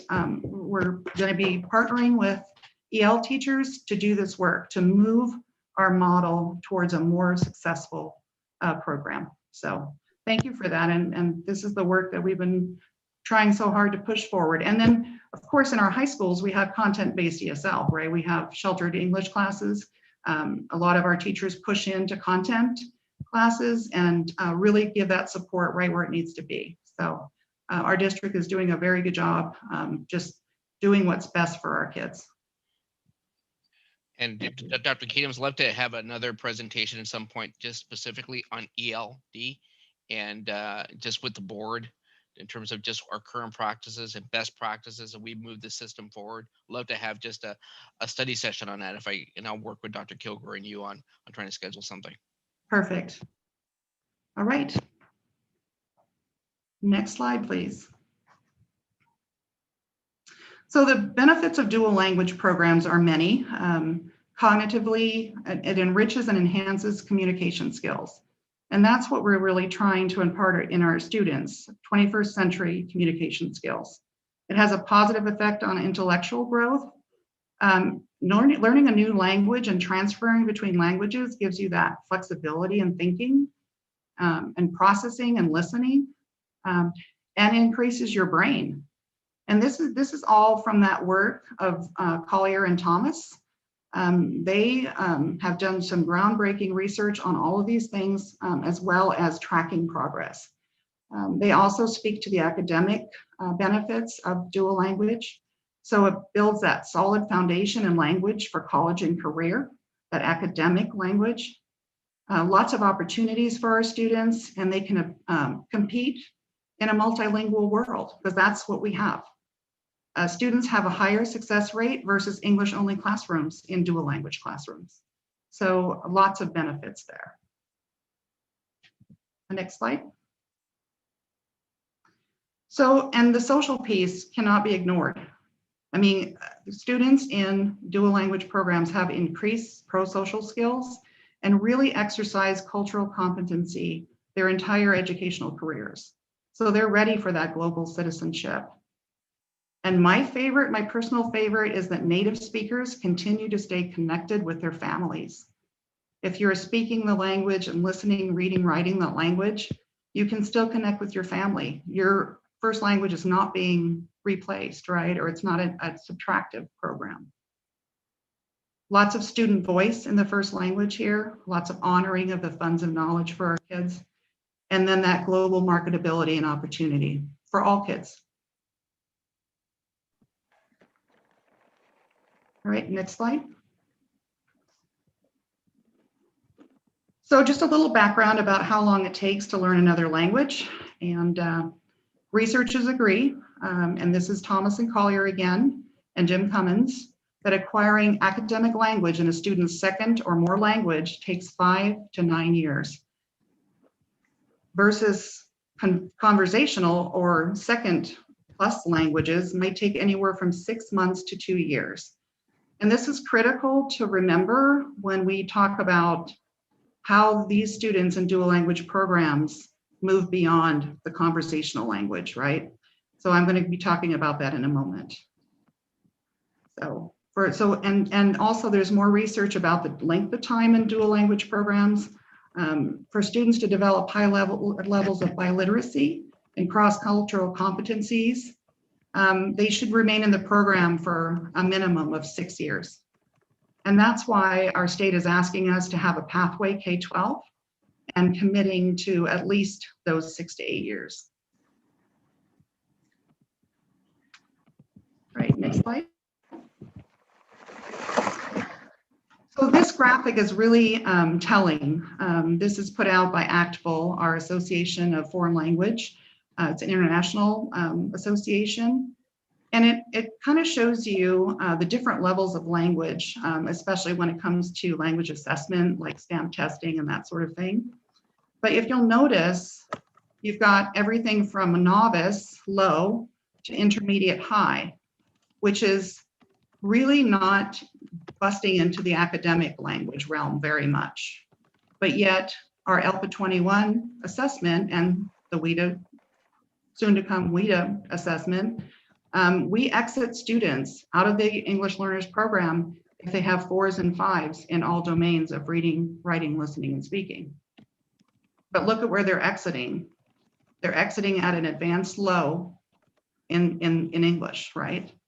And so this dual language program is going to allow biliteracy and moving towards academic language learning in both languages, in Spanish and then in English. And on a personal level, I grew up in Germany. I was the daughter of a German parent, and I had German neighbors. And so that was the language I understood and knew from a very early age until kindergarten. But my dad was an American teacher overseas. And so when I went to school, I went to military school, right, kindergarten. and went through a program to learn English, but I never was part of a dual language program. And so my proficiency in speaking and listening is great, right? But that literacy piece, I'm performing at an advanced low, maybe advanced mid. And how I know this is I took the stamp test, right? So I cannot compete on a university level in German because my German was replaced with English. And the German didn't get fully developed academically. Our new EL manager. I'm sorry, I didn't hear that. Was that? Keep going. I think Andy has her. Oh, okay, got it. All right, next slide, please. So how it all works, next slide, is we have a foundational structure for the planning and the execution of this program, right? And it begins with a structure and a foundation on the bottom where we use best practice and research, and we do our due diligence to find the best program for our students in dual language. And we look at the research and the theory. And then that becomes our foundation. And then the pillars are teachers and school leaders, instruction, curriculum, and assessment, and families and community. And they form the pillars on that foundation. And when this is put into place this way, then we're going to create academically successful bilingual, biliterate, and cross-cultural students. Next slide. So our recommendation after looking at the research is that the most effective dual language model, or DL, you're going to hear a lot of the DL, is a 90-10 two-way dual language program. Sometimes it's called dual immersion or just immersion. So the 90 in that refers to 90% of instruction in kindergarten is in the target language. So in our Spanish dual language, it would be 90% Spanish in kindergarten. And then the 10 refers to the 10% instruction in ELD or English language development for ELs, because our English learners still need to have English language development from kindergarten forth, or Spanish language development or SLD. So that's a choice that we look at when we have students in kindergarten, and then they are placed appropriately. And then the percentage of non-target language increases each year until reaching 50-50. So first grade would look like 80-20, and then second grade 70-30, and so on until you reach the 50-50 mark. And I have a graphic on the next slide. If you'll just move to the next slide, and I'll show you kind of visually, I'll show you visually in a minute, what that kind of looks like in your mind. So just kind of keep that in mind. And when we get to that slide, I will show you what I mean by what it looks like over K-12. So the Edmond School District goals of the program are to promote bilingualism and biliteracy, right? We want to ensure that second language proficiency as well, not just the target language. And then students will achieve grade level academic performance in Spanish and in English. They will learn how to read, write, listen, and speak in English and in Spanish. And then we're going to integrate native English speakers and English learners for academic instruction. And that's what Dr. Vergara was talking about when he said we need those peers, right, for that learning to take place, that cooperative learning between English and Spanish. And then it fosters, and we want to foster and promote cultural diversity and respect amongst all students. And visiting those classrooms in the area and the region and the state for dual language, I can just personally speak for that. It's an amazing thing to watch. All right, So next Kelly, slide. Oh, yes. Kelly, can I ask you,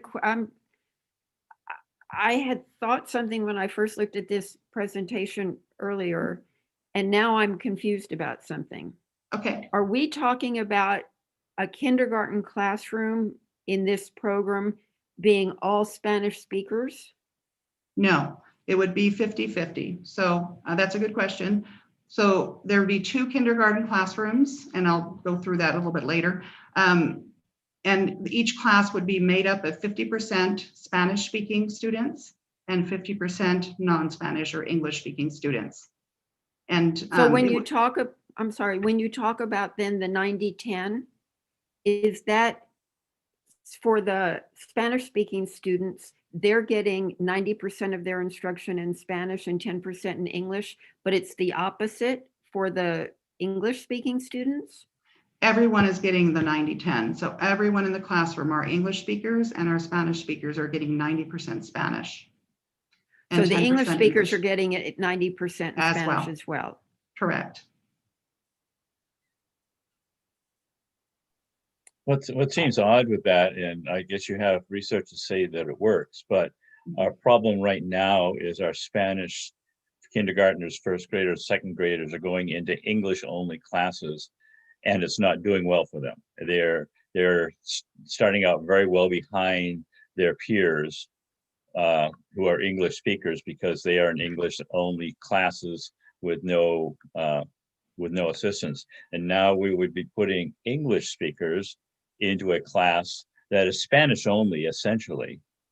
And why wouldn't they suffer the same difficulties are currently our Spanish students that are in English only classes are not doing well? It would logically to me say that the English speaking students in the Spanish only or 90% Spanish classes also would not do well and would end up behind their peers by the time they got to second or third grade, because they would be in a classroom that is primarily or very high percentage not their native language. Yes, and that's a very good question and a good point. What happens there, though, is that you have English speakers that, remember, have the social language, right? They have 5 years between infancy and when they enter kindergarten. They've heard English, they speak it, some of them read it, some of them write a little bit, and then they go home to English-speaking households and they have the English-speaking world around them. So that's the difference, right? And that's what seems to make this different for students that are learning the target language that don't speak it to begin with. Well, that would be the same as the Spanish students that are in an English only class. They go home to a Spanish only household. How is it different? Well, because when they're going back to their Spanish speaking household, English is not is not part of that. And the literacy piece is the piece that's missing, right? The and the reading. Oftentimes our students will come with speaking and listening skills in Spanish, but their literacy is not fully developed. And that's the difference. Yeah, and can I just want to add one thing also. So when we think about Spanish speakers, the idea and the research is that we are building and building a strong base and first language, and that's Spanish first language. Okay, so it's a lot of, again, research up there that talks about this. And also some of these students, they may or may not have English at home. Some of them do, some of them don't. But the idea, again, behind this 90-10 is that you expose the students in that Spanish 7 hours a day, right? So then the base, it becomes a really strong base and the foundation for that first language. Now, for the English students, they have the ability, as Kelly mentioned, to go and spend 7 hours a day in Spanish, because this is the only time. So one thing that I need to tell you, going back to the Thomas and Collier graph, you're gonna see that in the first, from kinder until about third grade, fourth grade, students that they're part of the dual language are or native, or I'm sorry, students that they're attending English only classes are overperforming students that they're part of the dual language, because the students that are part of the dual language are learning 2 languages. So this is a 90-10, but then as you move up, the percentages are changing, and the idea you get to 4th grade and it's gonna be 50-50. So 50% of the day in Spanish and 50% of the day in English. So now the research, my own personal experience, I can assure you one thing, that by 5th grade, students should be bilingual and biliterate in those 2 languages, and they should be at grade level if you do a well-developed, well-implemented dual language program. Thank you. Gary, what you'll find real quick also is that the kids in dual language programs actually outperform their monolingual speaking peers when they get to high school. That's the research. And again, I've been in I've had dual language programs in a couple of my schools, and that's always been the case. So it's pretty remarkable to have kids that are English speakers that actually are doing better than their dual language speakers that are native English speakers that outperform their peers that are non-dual languages. I mean, it's pretty remarkable, and the research has been proven time and time and again. And I appreciate the question because I think this is something new to us. And I'm sorry to interrupt. I think it was Isabella. I think you were going to say something. Yeah, I was actually in the dual language program throughout elementary school, and there were English kids that spoke English at home in my classes, and they were able to learn Spanish very easily because also the teachers, they know English, so they were sometimes able to like help the English speaking students learn Spanish because they could connect with that English language, whereas like Spanish speaking students in an English class, they don't know any English and they can't even really communicate with the teachers. So it's harder for them. But yeah, I loved my dual language classes. It was great. It helped me learn a lot. Thank you. Thank you so much for that pitch. I appreciate it. And you know, once you have a firm foundation in literacy in a language, that transfer over to a different language with that firm foundation in literacy in place happens very quickly and happens very rapidly. So, and the research shows and the experience shows that this is the gold standard of English learner models. So Kelly, I'm wondering when the research, like the graph that we saw and the other research that refers to dual language programs, are they all referring to 90-10? Or are there different ones? Because I, for example, visited some classrooms in a district that in Washington State that I was doing consulting in, not Edmonds, that was a wonderful class, but it was more 50-50. And so I'm wondering, does that graph represent all the 90-10 model, or is it just dual language that includes all percentages of how that might be broken up? That is correct. It includes all. Yeah, the various types of models, but there is more research out there, and we're going to get to that in just a little bit about why 90-10 over, say, 50-50 or some of the other models that are out there. And I've spent a lot of time collaborating with other districts, Evergreen Public Schools in particular.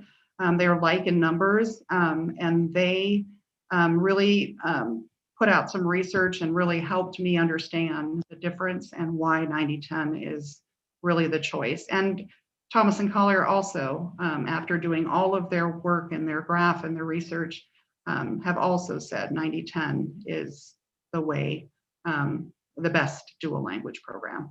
And really nothing but the best for our kids, I think.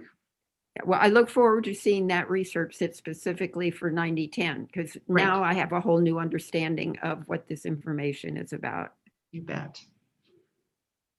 All right, next slide, please. So from an equity lens, dual language makes a lot of sense. And of course, you know, our data from last year, it was difficult or impossible to get, but just looking at the trends. So from school year 2014 to 15 through school year 2018-19, Edmonds School District English learners scored 40 to 50% lower than their non-English learner peers on state assessments in English language arts, math, and science. And the Edmonds School District English learner 2019 graduation rate was 14% lower than the graduation rate of non-English learners. So we have an achievement gap and we need to close it. The kindergarten through 12th grade English learner program assessment exit rate, and that's on ELPA 21, has only fluctuated between 12 and 15% over the past years. And our state average is 12%, so we are above the state average. And some of our sites actually have higher exit rates, but then some have lower, so it all averages out over the past 6 years. So that's not to say we have some great exit rates in some sites, but just as an average, I think that, you know, that's noteworthy.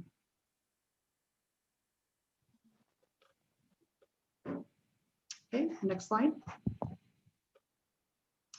So we have a sample dual language schedule here. And if Sherelle, if you could click on that link, if you're able to. I don't know if it works. There we go. Okay, here is just a visual, a graphic, and we can just focus in on kindergarten. Sherelle, that's fine. So our Spanish speaking portion of the day in kindergarten is in red, and you can see how it's broken down. This is just a sample. So you have 90 minutes of Spanish literacy, reading and writing, 60 minutes of science and social studies in Spanish, 60 minutes of math in Spanish, 30 minutes of Spanish interventions. And then the green is instruction delivered in English in kindergarten. So 30 to 45 minutes with specialists in English. And then the white portion below is 30 minutes of ELD, or the English language development that I spoke of earlier, or Spanish language development.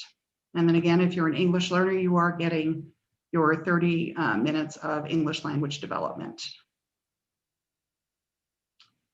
And I don't, we can go ahead and go back to the slide. Sherelle, thank you. Okay, next slide. So we have done just a lot of research work at this point and looking at other programs. So there was an initial task force formed, in kind of an informal task force formed with student learning, with plans to expand this group to include more Edmonds School District staff, family, and community partners and students. So we're going to widen that circle for sure. And so far, what we've just done is research of current models, and then attending state, regional, and national workshops and conferences to learn more, to get more research, and then doing those dual language school visits that are so crucial to see this work in action across the state of Washington. And then collaboration with dual language district leadership teams in Washington. So Bellevue, Kent, Evergreen, and Highline, and specifically, they open their doors and are willing to share this because they know what kind of work it takes to get this moving. And so we just having all that shared with us is just very much appreciated. So kudos to those districts for putting themselves out there and doing the work and sharing so that we can all be a part of this. All right, next slide. So for next year's school recommendations. So with guidance from current research and the OSPI Office of Migrant and Bilingual Education and Dual Language, this initial task force recommends a two-way 90-10 dual language model. And then Nancy, you were looking at some more research. I have research embedded there after the 90-10, and also as 90 where it says 90-10 below. So you've got research embedded in there. So this would be with Spanish as the target language on a K-12 pathway, as 90-10 programs produce stronger proficiency in the target language by the intermediate grades than do 50-50 programs. And in speaking with two districts who were looking into 50-50 and some that had done 50-50, they had initial gains that were pretty impressive, but they were not making steady progress with literacy. And so looking at 90-10s, we were showing, or these districts were showing steady gains in literacy and gains that would stay, right? Not regress, but they would stay moving forward. And that's why we are recommending this. And again, there's research embedded in the slide there. So we recommend opening a Spanish-English two-way dual language program at 2 schools, Cedar Valley Elementary and College Place Elementary. So we would begin with 2 kindergarten sections per school starting this fall. And then we would add a grade level every year. So this is a gradual program that's built over time. You just start with kindergarten, and that is for the first year. That's where you stop. And then Y2, oftentimes we want families to commit to, a long-term dual language, but the reality is a lot of, or not a lot, but some of the students do move. And so you want to make sure to have a 2 cohorts so that you can at least have one very strong classroom should that happen.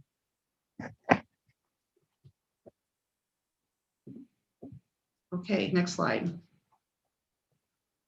So here is the graphic I was talking about earlier, and this kind of shows you the pathway. So you have a lot of Spanish in the beginning and a lesser part of English.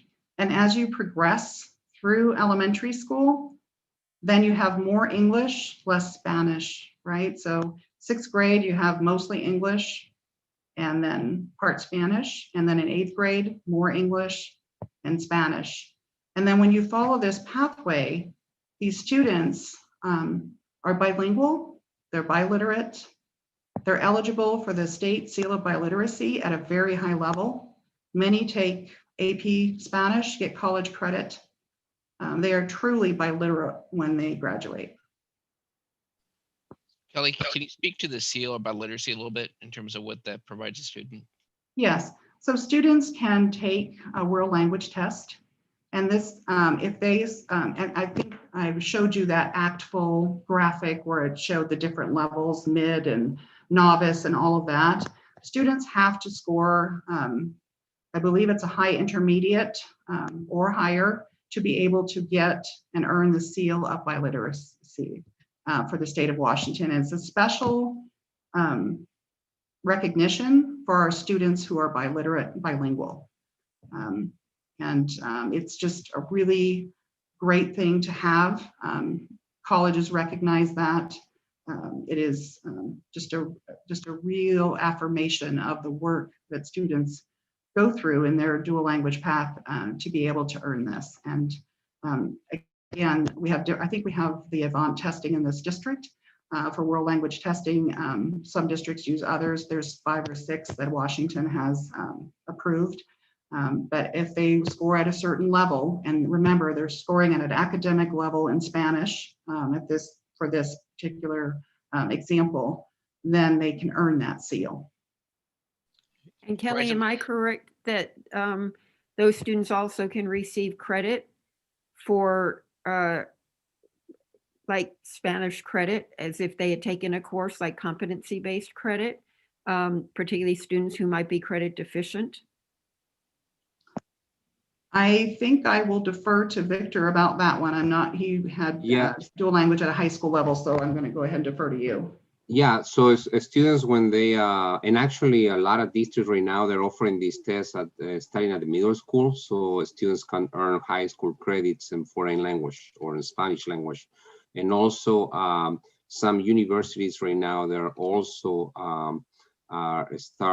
I believe last year, they started giving credits for proficiency in Spanish based on this assessment and the biliteracy seal, or seal of biliteracy. So we are going to see more and more universities and colleges offering college credits in language.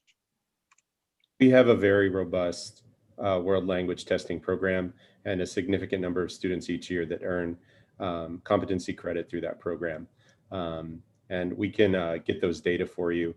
But this program is well established, and it's well utilized by our students. So we test quite a number of students, middle school through high school, and we also have a strong partnership with our Edmonds Schools Foundation to support paying for a lot of those tests. So it's a good program, and we can get data for you on how many students earn credit and how many students ultimately get that seal of biliteracy. Thank you, Rob. I didn't see you on my screen, or I would have called you right away. I had my camera off. All right, well, all right. All right, next slide, please. So the district data here supports our decision for College Place Elementary in Cedar Valley by looking at this, this chart. So we have 180 Spanish speakers, students and families at College Place, and 177 at Cedar Valley. Those are our 2 highest population schools. And then you can see the English learner amounts or the totals there.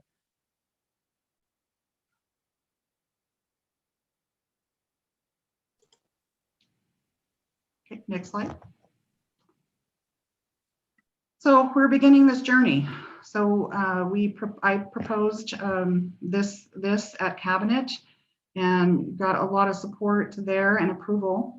And now we are at the school board presentation. So we're at that point. And the next, after this, if everything goes okay, then we are going to widen the task force to include multiple stakeholders. Kelly, to what extent have you included in the discussion so far families of young children, kindergartners who are English speakers? We haven't. And what is their interest? We have not gauged interest or anything yet. We're just at this beginning journey, but we will very soon, and it's going to have to be quick.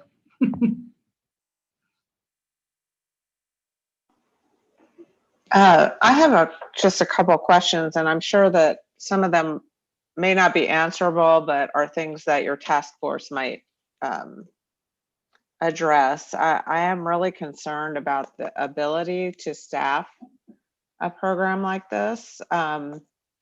So one question I might have is, will there be bilingual teachers at every grade, or are these teachers going to loop up with these students, or how are we going to do that? That's one. And you did mention, some people do move away, especially when they're younger, I think, because the families are younger. Is it possible that we, instead of just hoping to have one strong, single section after, say, 4th grade or something, is it possible that we would add additional students to the program? Is there a way to bring them in even though it's on its way, like when they're in 1st grade as opposed to in kindergarten? So yeah, that's a really good question, Deborah. I think a lot of districts have testing in place for students who might come from, say, another country and speak that language and have that literacy in place. So definitely, there's room for expansion that way. But typically, students start in kindergarten and finished all the way through. So in terms of, a master plan and figuring out, who's at the table and who's going to be hiring and how many teachers, we have a lot of interest, just, grassroots, the people coming up and saying, I'd love to teach for this. I have this endorsement. I think that's why when you widen that task force, you include human resources, right? So that you can work together and really do some heavy lifting around getting people in our district who are qualified and want to do that work first, or even developing capacity in bilingual, biliterate paraprofessionals, sending them through. I mean, there's just so many ways. And again, I think Edmonds is a great place, and everywhere I go, I live on Whidbey Island, everyone says, oh my goodness, you work for Edmonds, if I accidentally leave my badge on. And what a great district, and how forward thinking and all of those things. And so I don't think we're going to have an issue staffing our dual language program. Yeah, and Kelly, also, I want to reinforce that I have been able to recruit bilingual teachers for the last several years across the country. And I can tell you one thing, we are in a really unique situation here in Edmonds, because not only Edmonds and surrounds is a beautiful place to live, but also when you compare salaries across with other districts and actually nationwide, and you go to bilingual conferences and you really explain what is Edmonds all about, you're gonna get teachers interested. And I last couple of years, I have done national conferences and recruiting people coming into Washington State for several reasons. So I don't have any doubts that we will find the teachers that we need for this program. And it's also, as Kelly mentioned, in conjunction working with the HR in terms of our recruitment and retention of diverse workforce for our district. So we're hoping that we won't have any problems. This is Ann. It's not like we're having to do this on our own with kind of no way to know what the future is going to look like, because we've got 4 large districts right around us that have already kind of had to go through a lot of these questions. How many people are going to sign up, and how is it going to work, and are we going to be able to get enough people? And so to me, part of the task force is actually looking at the experience of the other districts around us and figuring out, they've already solved some of these challenges for us. We just need to kind of figure out what they've done, because imitation is the sincerest form of flattery. Yeah, that's a very good point, Anne. And a lot of districts are willing and able to help, right, in that regard. And, you know, there are 40 districts, 91 dual language programs in the state of Washington with a wealth of knowledge of how to help us. We have the Migrant and Bilingual Education Department that has a dual language, you know, strand in and of itself, and they're ready and prepared to help. And so we have a lot of support around us. And then we have 2 seasoned dual language veterans on our cabinet, right? Dr. Vergara, Dr. Balderas, who are willing to roll up their sleeves and get this move forward. So I think the opportunity is right in front of us, right? Kelly, are those 4 districts that you mentioned, are they all using the 90-10 model? Evergreen Public Schools is using 90-10. Some districts use a mixture of 2, like Vancouver School Districts uses 50-50 and 90-10, depending on when they, because, you know, they expanded their program. So sometimes they'll go through a 50-50 and decide to expand it and change models, right? Depending on what the research is. I'd like to be at the receiving end of the best dual language program, so we don't have to change, right? We just stay with the gold standard, right? So, you know, you mentioned all of the advantages and they sound great. But what you didn't mention are the challenges. And I'm wondering, obviously we have to be proactive and identify what issues and challenges there are in order to be proactive and mitigate against them. And so I'm wondering, what do you see as the challenges? The obvious one is the timeline is very ambitious, but I'm wondering what other challenges you see, particularly what you've learned from talking to the other districts. I think communication is a challenge, and it's key, right? It's everything. So making sure that the communication is put out there to include our families so that they're educated about the benefits of this program. We don't want the wrong message to get out, or to have half of a message go out. We have to be very intentional about what, you know, how much information we can share and how we can educate all of us around. And, you know, this is hard work. It's a heavy lift, but it's exciting. And I know that Dr. Vergara has been through this and has faced those challenges. And we are prepared to do that. I don't know, Dr. Vergara, if you have anything to add in that regard. Yeah, I think exactly right, Kelly. I think the communication is the most important, to make sure that people understand what about the bilingual program, why we're offering the bilingual program, and what the bilingual program really means. So I know Kelly has already been working in a PowerPoint explanation.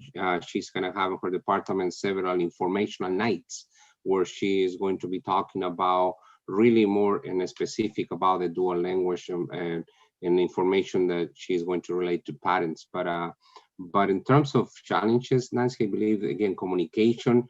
Now, in terms of challenges, when you start a program, when you go to a 90-10, I can tell you one thing you're gonna see. Well, we usually see kindergarten, the little ones crying the first few days, right? Because it's a new environment, a new school. Well, on top of that, for some of them, it's going to be a new language also. So in the presentations to families and conversations with them, they really need to understand what the program is, what we're offering. Be patient. We always say, please be patient, because your son or your daughter may go home at the beginning of the first few days in September and crying, I don't want to be part of this, I don't understand anything, right?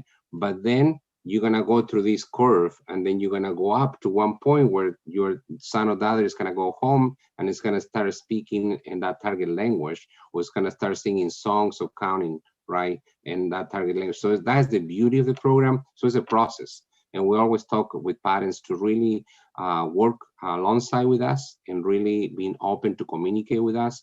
I mean, anticipating Kelly will have several meetings with parents and families, right, needing to explain more in depth the program. And this is what it takes, right, when we think about a well-developed program. So really being patient and give the time to parents and families to get immersed in this.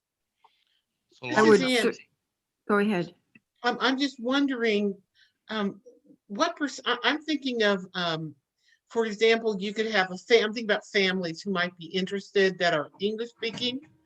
I'm interested, maybe the parents are second generation, the kids are third generation, but the grandparents speak Spanish, and the kids, the parents who are the kids that are now the parents, somewhere along the line that Spanish just kind of got phased out or whatever. And I'm just wondering how many of them would jump at the chance for their kids to actually learn the language that got moved out of the way when they were learning English. And so there would actually be more support structure within the family for the Spanish, even though they spoke English in the home. Yeah, I think that's the beauty of dual language, is that it can keep that language structure in place in the family so that you can converse with your extended family, your grandfather, your uncles. That is the hardest part for me when you have a subtractive program rather than an additive program, that you're in danger of losing that connection, right? Especially over generations, like you were saying.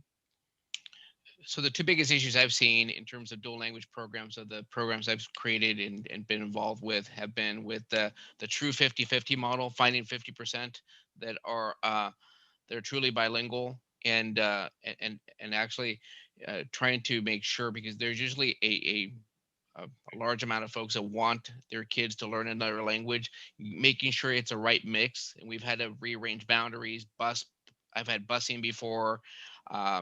In the past, and also when you get to the different languages, making sure that you have the staff to be able to do that. For example, I had a hard time at Eugene trying to maintain my Japanese staff in my Japanese immersion program and my Chinese staff in my Chinese immersion program. Yeah, thank you. That's certainly a challenge. I'm wondering, since there were, in terms of the numbers at CPE and Cedar Valley, a lot more students than, well, I don't know that you showed kindergarten numbers. Anyway, I'm wondering, how are the kids going to be selected if there are more kids of either English speaking or Spanish speaking populations who want to participate in this? That's a very good question. Dr. Bergera, I'm going to defer to you on that.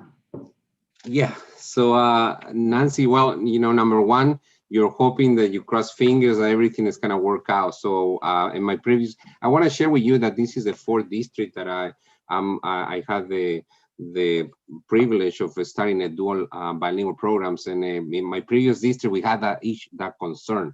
But luckily, again, we crossed fingers and everything worked out fine. But so we're going to go through a process that I believe Kelly is going to explain here, but it's going to be a formal process where you really go through an application process, and then interviews, right? And interviews mainly to get to know the families and the students, and really share talk about the commitment of the program and explain about the program. But and the idea, honestly, the idea is not to exclude any student. I mean, so hopefully we have enough numbers to fulfill the two sections at each of the schools. But I can tell you, some districts, they do have a lottery process. They do have different process lines, all depending on how many students and families we're gonna recruit in the next couple months here. So for sure, we're gonna be sharing those numbers with all of you. Right, thank you. I'm sorry, I have a lot of questions. I'm That's also fine. wondering, what you have planned for professional development, and also to what extent you've been in discussions with EEA and with Andy about what the impacts might be for any of the kinds of aspects that relate to our contract. Yeah, Right. thank you. Yeah, go Good ahead. question. Thank you, Kelly. Good question. Yeah, we had conversations with Andy. And then we also, when we shared this presentation with both elementary schools last June 6th, last week, Andy was there also to be able to answer questions related to the program. And really, we did talk about a couple of things. One of them, that nobody is losing their job. We maybe need to reshuffle some positions when we think about the kindergarten level, but in essence, everybody will have a job. And really the idea also is to, for the whole staff at both schools to get immersed in this bilingual education aspect. So Kelly, I know she's thinking about different plans in terms of providing professional development for the schools, giving the ability for teachers to go and do school visits in other school districts or attend conferences, etc. So the idea is to not only be worried about the kindergarten teachers for next year, but also about the school community, and really offer those opportunities for everybody to understand and really buy in terms of bilingual programs and door programs that we are wanting to offer here in the district. So again, that is also connected with the professional development piece. So, and really, Nancy, in terms of the professional development, the idea is to navigate with that world with the teachers that are teaching, right, with the staff that is involved, and really go one step at a time. I mean, it's so much in front of this journey right now when we think about curriculum, when we think about assessments, when we think about professional development, when we think about instruction and best practices. So I know Kelly is working in a detailed action plan, and hopefully the stakeholders and the different groups are going to give her input in terms of what to do with this. Yes. And you know, professional development is really key here. And lucky for us, we have a really strong Association of Bilingual Education, WABE, and they have an annual conference. Last year it was virtual. Who knows about this year? But I would, I'm planning to send the staff so that they have the opportunity to be able to engage in that professional development. And then, as I mentioned, OSPI has a dual language, you know, part of their department is, of the bilingual education department is for dual language. And so they offer monthly professional development on dual language programs. And so I feel like we have really good support around us. And then we have districts opening their doors to us for school visits, either on a formal or informal basis. And so I think that's a really good start. I have one more question. You bet. Are we going to be writing a grant proposal to OSPI for this? And what are the other fiscal impacts of this program? That's a very good question. Yes, I will be writing that grant with board approval. And that has to be in place before I can apply for the grant. It is generally in the summer. So I'll be looking for that.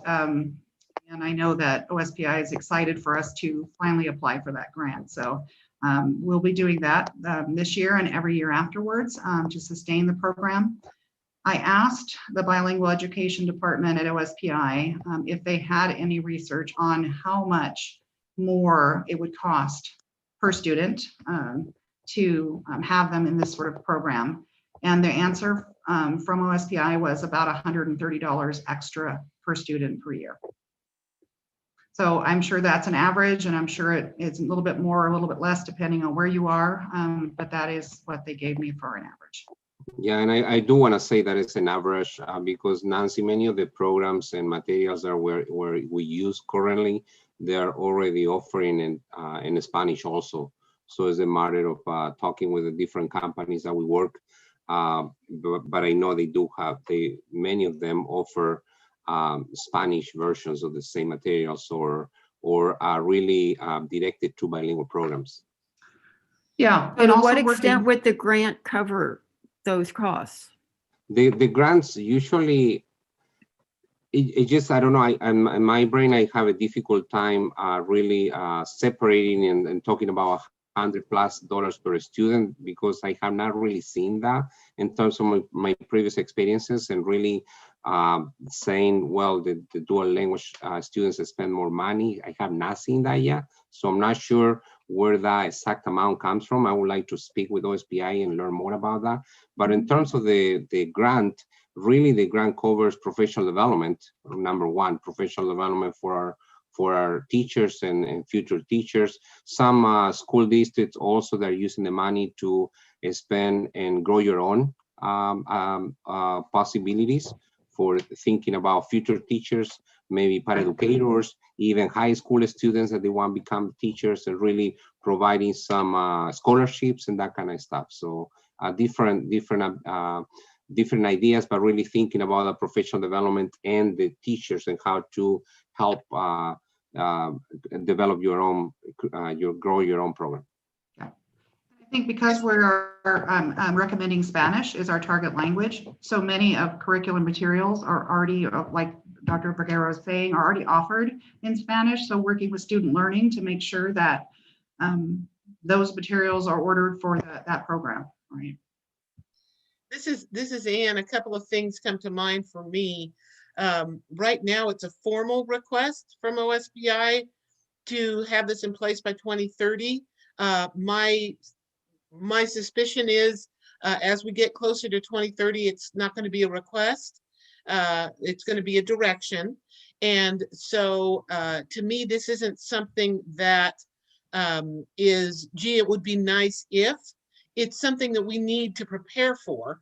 And so, you know, I get that it's gonna take work, and I'm sure that the parents in all those other districts have asked every conceivable question that our parents will ask. So I'm not concerned necessarily about that. It's pretty amazing to me that 31% of the school districts in the state of Washington currently already are doing this. And so if we want to continue to have Edmonds be an attractive, forward-thinking district, I'm totally on board with this. Thank you for taking the words right out of my mouth. I appreciate that, because that is how I feel, and that is how we feel. So thank you. You want to keep going, Kelly? Yes, next slide, please. I know it's getting late, so I just want to just tell you that this is what Dr. Vergara was talking about in terms of, you know, engaging the community and advertising and providing that education piece. And so parents can learn about the application process, the program, the commitment, all of that. So that needs to happen fairly quickly here. So next slide. So we need an interest minimum, right? So 50 students at each site. And we were talking about that for kindergarten. We might have a little less, but we want to build in a little extra because of attrition. But we want 50% Spanish speaking, 50% non-Spanish speaking. And again, 2 classes of kindergarten at each site. And then following the informational nights, the families will have an opportunity to apply to the program. And then we will finalize those rosters moving forward. Okay. And then, of course, that's fine. We mentioned having that master plan so that we can allow for expansion, right? So that we can keep this program strong and open the conversation for, this is working really well. How can we make it bigger? How can we do more, right? So that's all, those are all conversations that can be built into the master plan so that we're constantly looking forward at next steps. Next slide. So, are you ready, Dr. Vergara? We are Kelly, I say, can you do this one? So, right, the idea at the end, when we think about our students, we need to think about the 3 pieces, right? The bilingual, or yo hablo español e inglés, right? I speak Spanish and English. The biliterate, yo puedo leer y escribir en 2 idiomas. I can read and write in 2 languages. And also the bicultural, yo entiendo 2 culturas y yo puedo gozar de 2 mundos.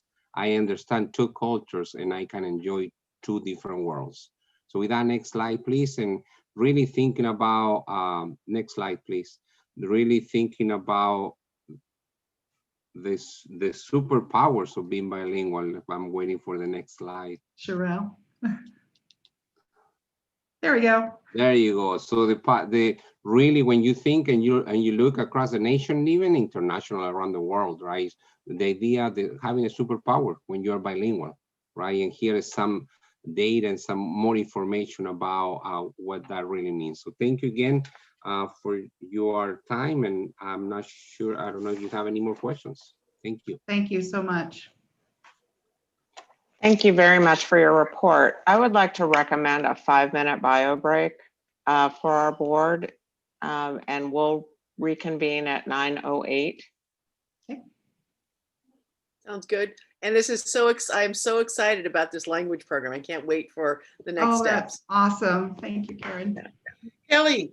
Yes. Vielen Dank für deine Arbeit. Bitte, bitte. There, we have a bilingual person right there. It's awesome. And that's why you recognize the importance. So thank you.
Good idea, Deborah.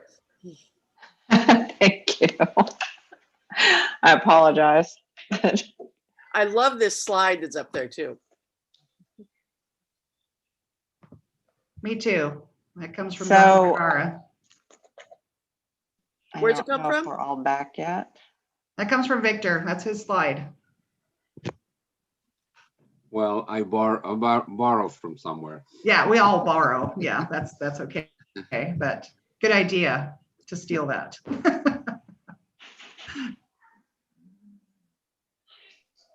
Well, are you looking for us to tell you to continue? Right. If everyone's back, we can just go ahead and finish out the slide deck. I think there's one more slide with my information on there, which Sherelle, if you want to just, yeah. And of course, a big thank you to everyone. We really appreciate your willingness and your great questions and your thoughtful contributions to this presentation. It's really appreciated, and I thank you again. Well, it sounds very exciting. And I don't know if you just want a general, you know, if it's up to me, keep going. I don't know how the rest of the board feels. I see a couple thumbs up. Not everybody's on my screen. There we go. I would say this. I really like the dual language model. I'm a little unsure about the 90-10, particularly at the very beginning of the kindergarten year. Kindergarten's a very difficult transition for all kids. And, you know, when I hear Victor talking about kids crying at the beginning, there's no need for that. There's no reason in my mind that the first few weeks couldn't be a 50-50 and then slowly move up, you know, and after the first month is to get to the 90-10, but to have kids having to do the beginning of kindergarten transition, the English speaking kids I'm talking about now, do that with the just, you know, throwing them into the deep end seems unnecessarily extreme to me, where you can get to the goals that you need to, and phasing them in so that the beginning of kindergarten isn't traumatic for them. There should be no need for it. That's the piece that I think concerns me, and that I could be convinced that a 90-10 could work. I'm going to look at the research. That piece makes me nervous. But if the beginning of it is more of a phase in for all the kids, like 50-50, instead of just throwing the English speakers into this when they're little kids at the beginning of kindergarten. Yeah, and Director Kadams, a couple of things for sure. We're gonna give you more research, but I can tell you nationwide, about 70% of the dual language programs, they start with a 90-10 model. And I've been witness of actually the school districts that they've been moving from 50-50 to 90-10 because the results. And I apologize, I didn't want to say that our kids are going to be traumatized at the beginning of kindergarten. It's just a different experience. And I'm going to tell you something.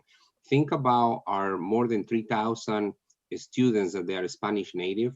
That is what they're getting right now, right? When they get into kindergarten, they go right into English classes with no Spanish, right? So Well, it's exactly, that's why exactly, yeah. So we're trying to accommodate, and also I want to also share with you that it's important to have bilingual teachers to provide that support in both languages. But we So will I'm give not you more saying, I'm just saying the very beginning of the year. If you go 50-50, the kids are on an equal playing field then, both the Spanish speakers and the English speakers, as kindergartners coming in. It's not like the Spanish speakers who come into an entirely English speaking or not. I'm not saying stay at the 50-50. I'm just saying the first few weeks, like a jumpstart, you know, beginning of the thing, phase them up to the 90-10. It's just my gut reaction, having spent a lot of time at kindergarten and early childhood. And I think that's a question, you know. I'm sorry. Yeah, point well taken. So I think we need to analyze who is going to be, and that's why it's important to also go through this interview process with the students and families, so we understand who our clients are, right, and how to provide services and the support needed. Mm-hmm.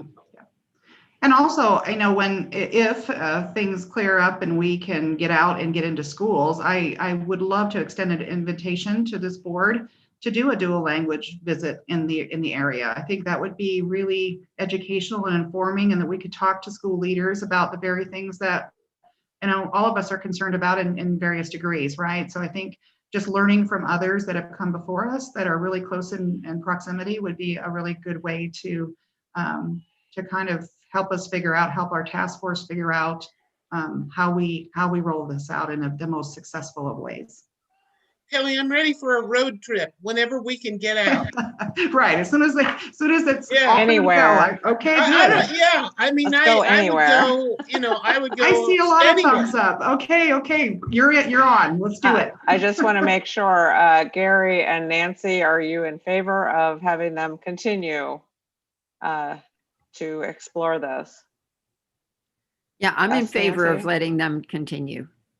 But Okay, taking great. our concerns into account and getting input, I want to get a lot input from English speaking families of kindergarten age kids. Right, and I'm happy to come back and present more research or meet with you to present more research. So anytime you feel like you just really need to have a little bit more, we're here, right? We're here to educate our parents, our community, just everyone, right? And we're learning as well. I'm learning as well.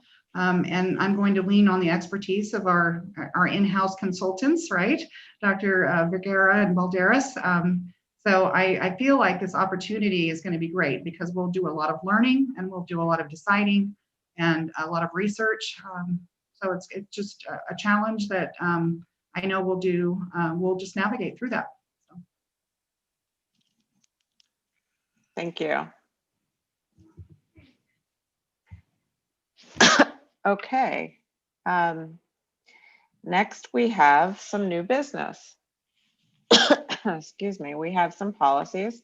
Our first item is a first reading, no action, revised policy number 6884, rental, sale, or lease of district real property or facilities. And again, this is a first reading, so we won't be taking any votes tonight, but if you have anything you noticed, I know that Director Kadam's noticed a typo on one of these. I don't know if it was this one. You can point it out now or probably even follow up later with an email if you see something. Are there any questions about this? Well, this is Ann. I asked some questions about this. It's just, it looks like we need to modify these policies to get us up to code, if you want to call it that, with WASDA. And so it looks like it's anytime we can simplify and make policies easier to understand, I'm all for it. Yeah, and it seems like these first, is it 3 items are, or yeah, 3 items would be kind of combined into one. Into the one revised number 6884. That's correct. The one question, I guess, or the piece that I wanted to ask about, so we've added this item under long-term leases, unless so shall permit the district to recapture use of the property should it be needed for school purposes, unless the property is leased for affordable housing purposes. And I understand that if we build affordable housing, we're not going to want to snatch it back and turn it into a school.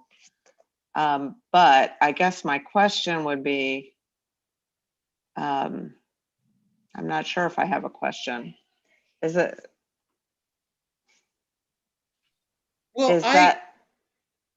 that really, for real, prevent a future board from taking it back? So.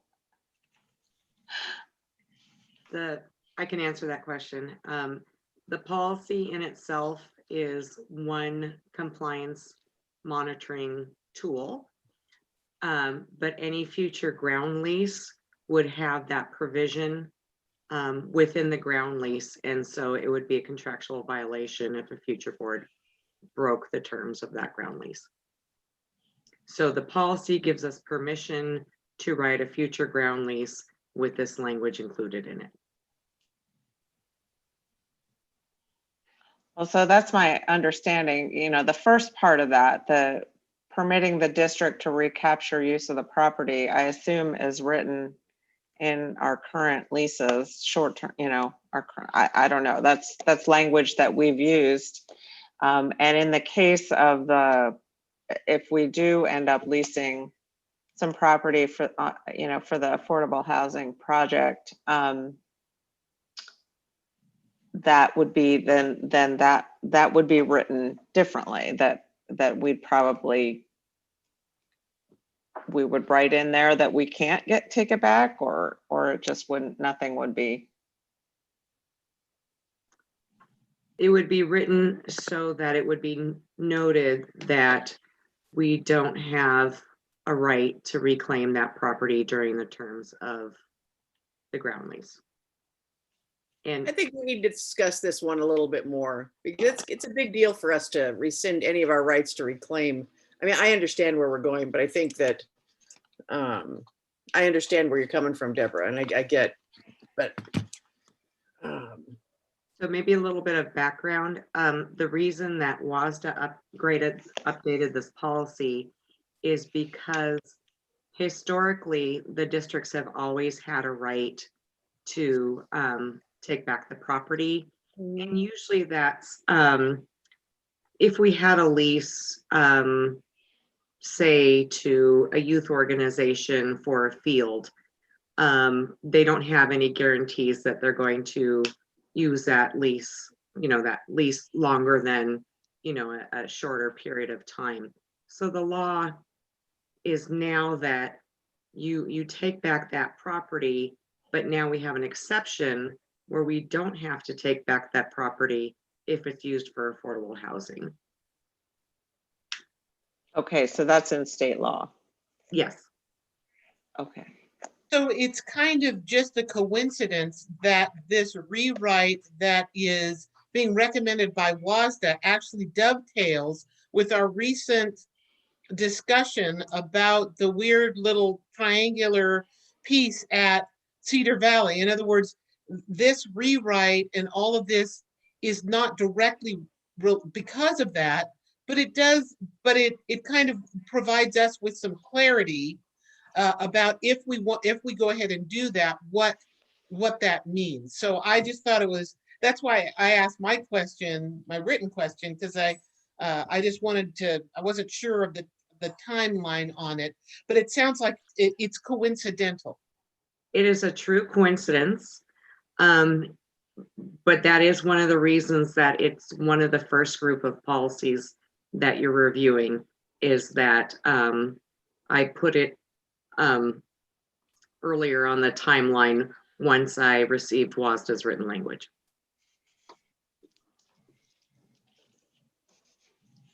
And I'm happy to answer any written questions between now and the next board meeting. Happy to do that.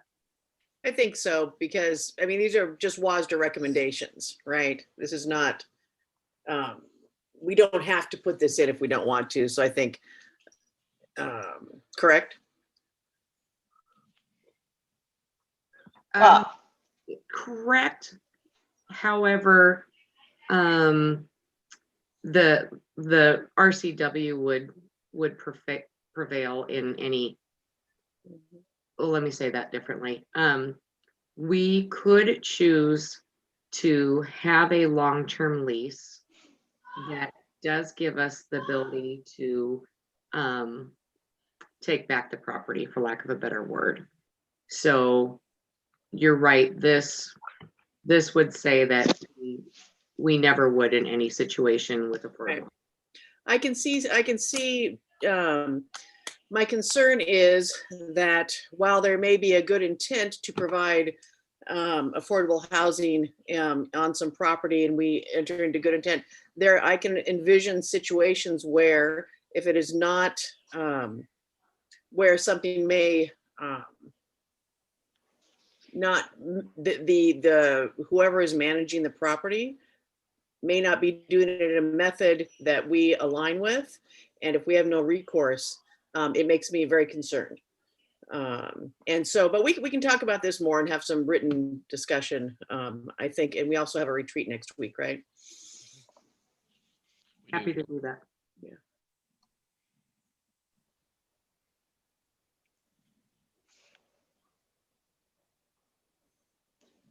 That was my only concern. Anything else about item 1? Okay, next we have our, we'll go on then. We have our first reading, no action, rescind admin's policy 6885, short-term lease of facilities. And if the board members noticed that the language was folded into 6884.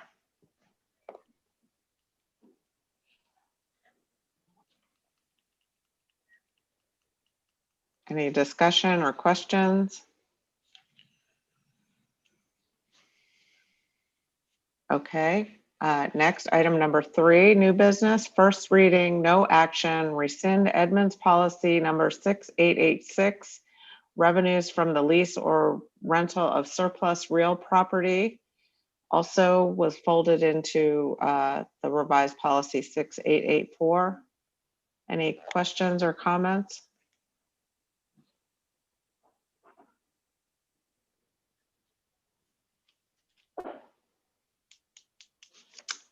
Okay. And next we have first reading, no action. Item number 4, first reading, no action. Adopt new policy number 2163, multi-tiered systems of support, MTSS. And this one is a bit different. Are there On any this, questions? I have a comment. Because it's clear that the district is changing the terminology of something that's been done for years that was called response to intervention, or maybe another name, that I think it's really important that the communication for this, particularly with our teaching staff, be really clear that we're not changing what's been done. It's being updated to be part of the sort of current lingo and approach, but the basic approaches underneath this are the same.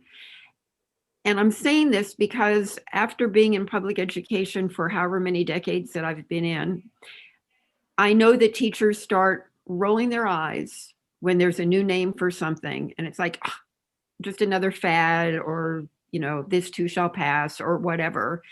And so it's really important that the underlying fundamentals here, which are things that have been worked on in the district for years, are not changing. The whole notion of interventions at different levels. So I guess this is less about the writing of the policy, which is fine, and more about the implementation of MTSS in the district as being done to help our current people understand that this is really just kind of an evolution of what has been done before and not a change.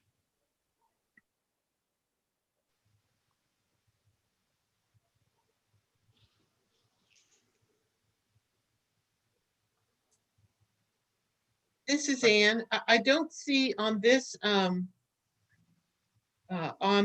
recommendation, I don't see any financial impact.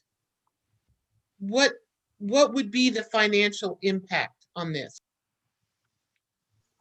Well, I think you can, this is Rob, and Dana can jump in on this as well. We Hi, Rob.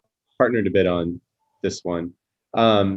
I think to Nancy's point is we're thinking about, you know, the simple structure of, you know, strong tier 1 instruction for all students, you know, rigorous assessments that identify and diagnose where students have need, and then identify those research-based interventions that can help bridge those gaps for those learners.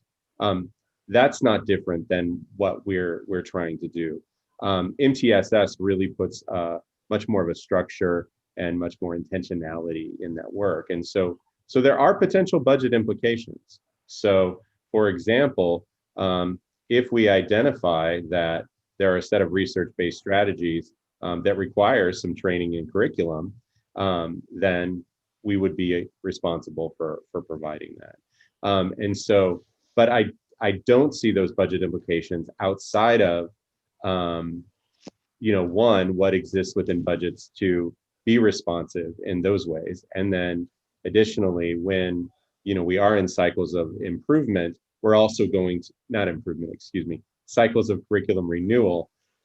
This should be a lens that we're also applying. What are the intervention resources that are associated and those kinds of things? And, we do also, I think to Director Kadam's point, we are rolling this out really slowly. This is an example of an initiative that in many ways Edmonds is behind the curve on. That is MTSS. And so, we have a lot of work to do ahead of us about educating about what this is actually in concept and in practice. And so we've done that by hiring coordination resources. And so using some Title IV grant funds, and this sits in Victor's line of responsibilities, but we have hired an MTSS coordinator. And a big part of that work is the foundational pieces to help move this forward across the system. So therein is a financial impact. So at this stage of our work, there is a need for facilitation, but the actual tenets of, being responsive in a multi-tiered system of support in concept, I don't think have, they don't put us on the hook financially outside of ways that we already are.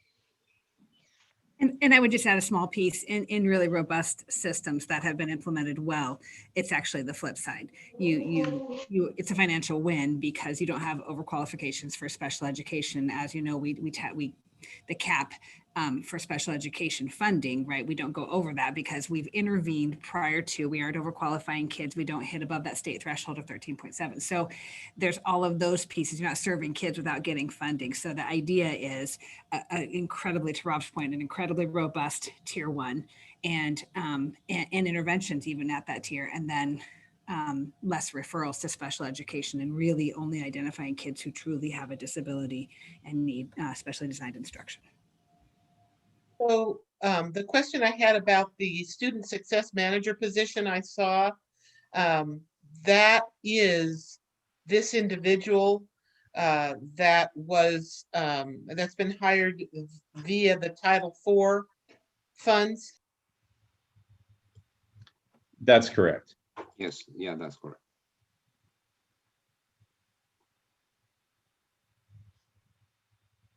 Anything else?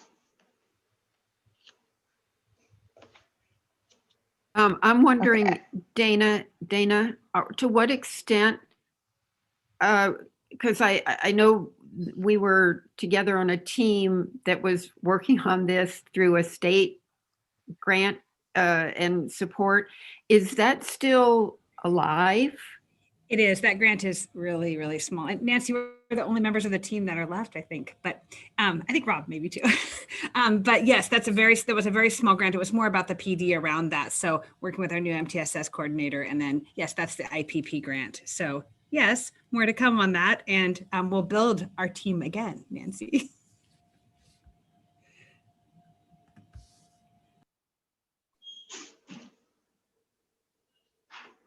Okay, and I just, to clarify, because I looked both here and then WASDA, this is a brand new policy for us, is that correct? Or is this I didn't see 2163 on our website. That's correct. It's brand new. This is one that I think we've looked at in the past, and we're waiting Or before. MTSS. Exactly. So Uh-huh. I'm glad my recollection So, is the same as yours. so we took the what, because the way I saw it was the WASDA, whatever it was called, response to. Response to I'm intervention. sorry, you're scrolling down, but thank you.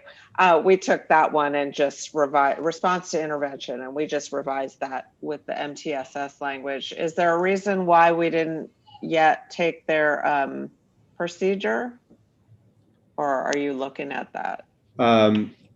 We haven't looked at that as a team yet, so that will of course be the next steps. Yeah, and just your point kind of about history, I believe the date on the original right from WASDA was 2007. And so this was part of the first set of work that our board of directors did in analyzing all the policies some time ago. And it was tabled, just to your point, Director Kilgore, about kind of waiting until we get MTSS kind of squared away before we readdress the policy. Okay, thank you. Next, I'm looking. Okay. Next, we have item 5, first reading, no action, adopt revised policy 4210A, regulation of dangerous weapons on school premises. And there's some updated language here. Any comments or questions from the board about this? So this was the one that had a typo and a redundancy in it. And I had sent it to Allison and you, Deborah, and to Gustavo. And I think Allison said that it'll be updated and corrected before we get to a vote. It's trivial. Yeah. I had a question on it. I was trying to figure out what the intent is on the policy for knives, because in one place it says an instrument that is prohibited is a knife with a blade longer than 3 inches. And then right below that, it says what's prohibited is any knife except instruments used for specific school activities. And so I don't understand why those two statements are there. And I also curious about things like I can imagine a student bringing a knife to spread jelly on crackers in their lunchbox. And that would be probably a knife that has a blade that is less than 3 inches, but it would be considered a knife anyways. Or lots of people have very, very tiny little pocket knives with scissors and toothpicks in them. That's not prohibited under the knife with a blade longer than 3 inches, but it is prohibited under any knife. So what is the purpose of those two statements and how are they supposed to go together? So I'm looking at, this is Greg, and I'm looking, so first off, this language is all out of the RCW. So that's our first thing, is that none of us wrote this. This is all language that came from the law. And I guess I'd have to do a little more research into understanding what the difference is between those two. Because I at this time, I'm not sure how to answer your question. It looks like the top part that says a knife with a blade longer than 3 inches is probably from the RCW. And then that paragraph down below is something that was specifically added for our district only. But it seems like the two could be consolidated in our policy. We can take a look at that. Gary, I'm glad you brought that up, because when I looked at it, I remembered that when our older student was in high school, he had a pocket knife that he had in his pocket that he carried. And when I figured it out, I freaked out at him and said he was breaking rules and he needed to give me the pocket knife, and I took it away from him. And when I read this, I had the same question that you had, which is that I saw that discrepancy, but the emotions took hold and I repressed it.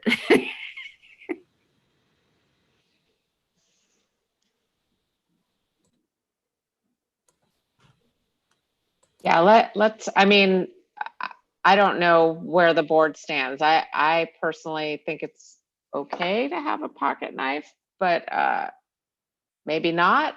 We should decide before we send staff off to revisit this policy.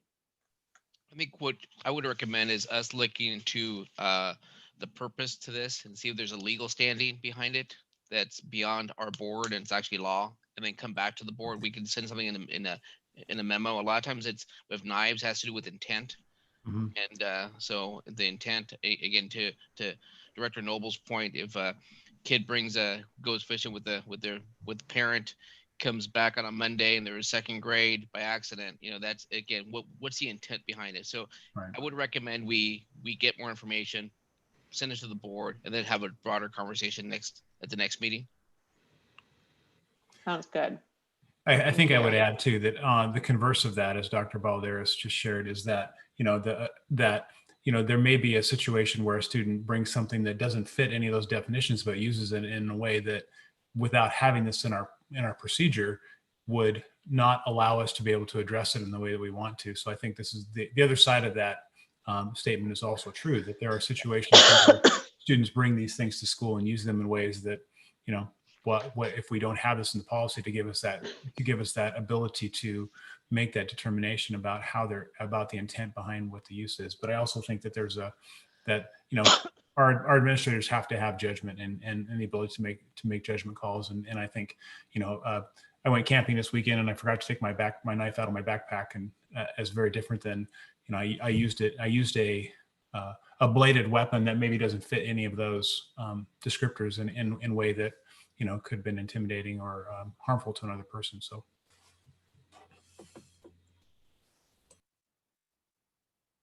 Okay. Next, we have item 6, first reading, no action. Approve revised policy 3413, student immunization and life-threatening conditions.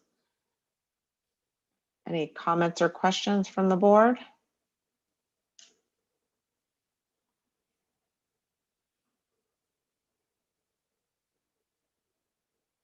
When I was reading this, I obviously was looking for what the connections are with the COVID vaccine and the implications, but it seemed to me that the way it was phrased, which is that our expectations need to be in line with what the Department of Health recommendations are, covers it.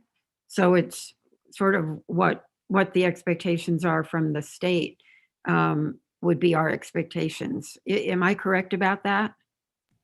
Yes, that is completely correct. We always adhere to DOH guidelines.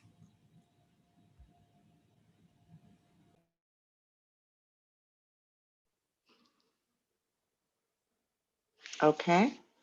And then item 7, a single reading to approve resolution number 21-01, approval to waive uncollectible fines and fees. Do I hear a motion? I move to approve. I second it. It's been moved and seconded to approve resolution 21-01, approval to waive uncollectible fines and fees. Is there any discussion? Yeah, my question was, why is such a large dollar amount for Chromebooks? Is there an awful lot of Chromebooks that we just don't get back from students that they steal and take with them? We have had some more challenges last year with school shutting down. Well, actually, I should say prior years. Getting Chromebooks back. Yes, that's correct. For a host of reasons. I can see how last year would be difficult when you can normally, like in the last day of schools, collect them, but this year couldn't. Yeah, so we do recognize that as a bit of a concern going forward. Sometimes students leave the district and they have sort of left the district before we even recognize that they still have an outstanding Chromebook. I also had a question on why is Meadowdale High School, why do they have such a large amount of debt or uncollectible fines and fees in comparison to the other comprehensive high schools? I would have to do some research on that for you. So The others are kind of within the same ballpark. But then you get to, and it could very well have to do with population. For example, Mountain Lake Terrace High School has a smaller population maybe than Edmonds Woodway. That might explain the difference in the money. But Meadowdale's kind of, it pops up there. So I just kind of wondered what's going on over there. So I can either research and we can delay this item to the next board meeting, or I can just provide the research after this meeting. I don't need it in order to vote. I was just, it's just Sure. an anomaly, so I just kind of wondered, what the reason was. Happy to do some research for you.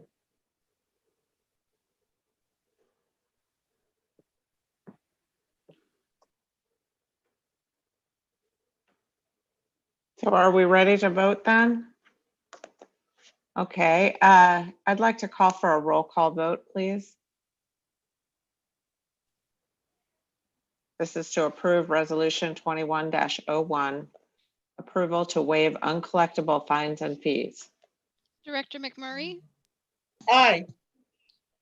Director Noble, Aye. Director Chase, Aye. Director Kadams, Aye. Director Kilgore, Aye, and the motion passes. And next we have our board member and student comments. Could I have the gallery view? Sherelle, so I can see everyone.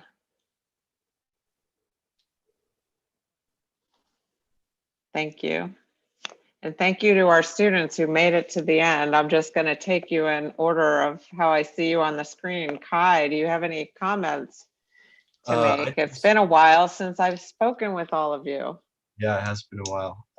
I just had one comment. I was excited to hear about the outdoor conditioning thing happening because I'm usually in 3 sports during the school year. So it's great to hear some progress being made on that. Thank you. Sorelia. I took down a few notes, but I was also a bit worried about how the students would enjoy the athletics part because they're only secluded to 5 people per group, and my friends who are doing like track or something, they're like, oh, are we going to be with our friends? How is competitions going to work? They're just worried about the future in general, but I know we're trying to take like baby steps into accomplishing our goals for that. I was really interested in the presentation to see the statistics of like the student behaviors and the suspensions and whatnot, and the clear racial and like different classes within that category. It was just interesting in general to see the disorientation and whatnot. And that there is some improvement needed to make within the disciplinary options. But yeah, that's all I had to say. Thank you. Isabella.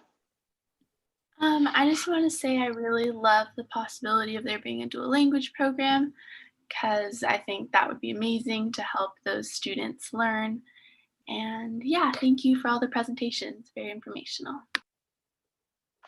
Thank you. And Ratika. Yeah. So wow, there was a lot tonight, and I'm always so appreciative of the work that everyone's doing into so many aspects. To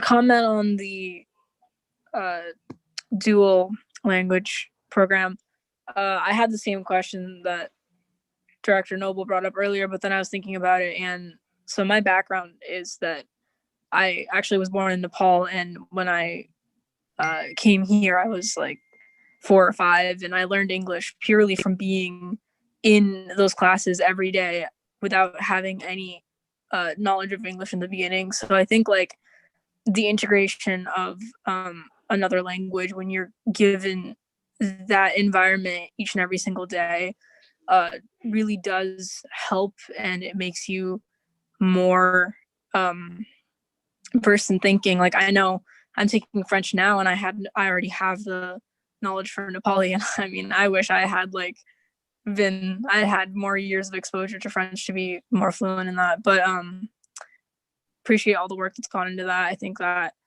that'll be really helpful for both sides, right? Because like the second language people who come in with Spanish backgrounds, they'll be able to help the people who are English learners, and that just builds this culture of acceptance all the way through school. So that's super important.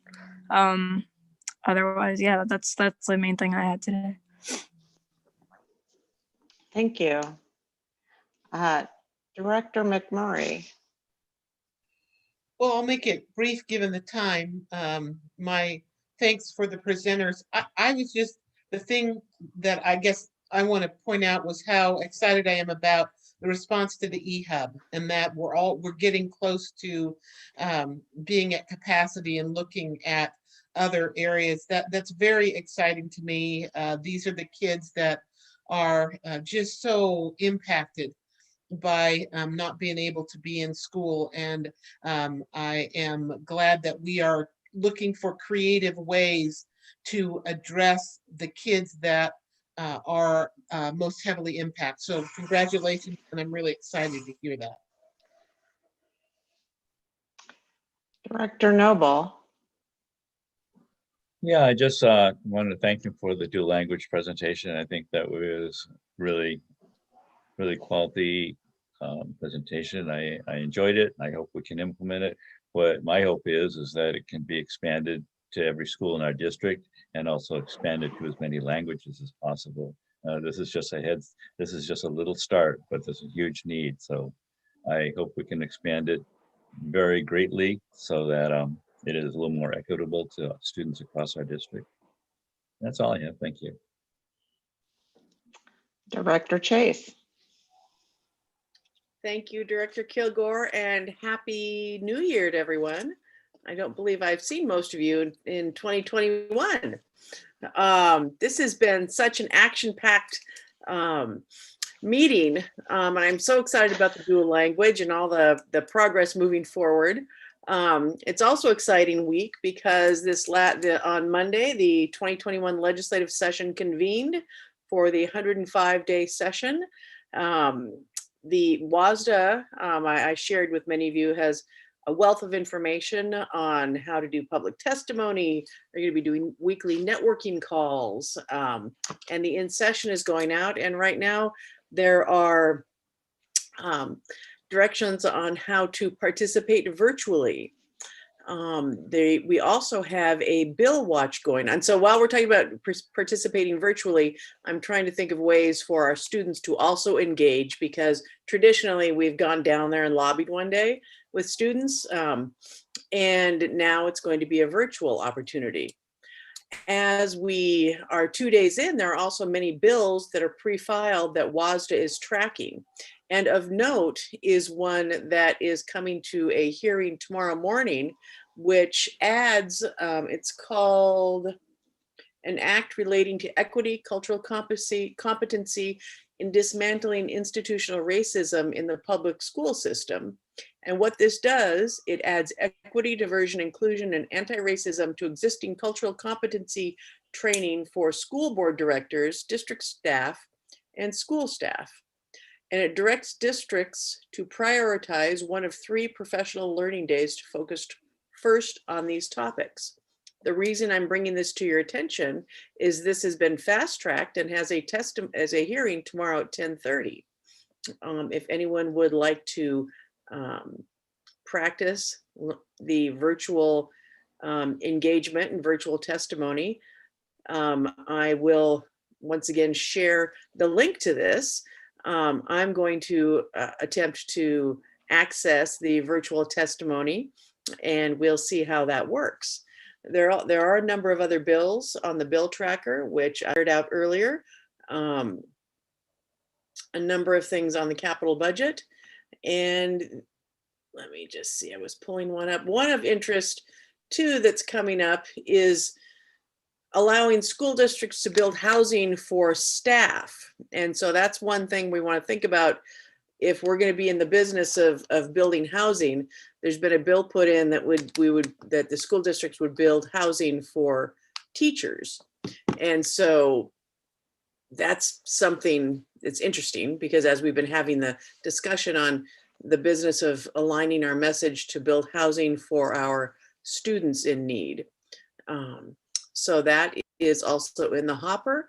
There are many more, but that's just a teaser if you want to see if you can figure out the virtual testimony aspect of things. And that's all I have for right now. Unless you have any questions, there's a lot of bills out there, so.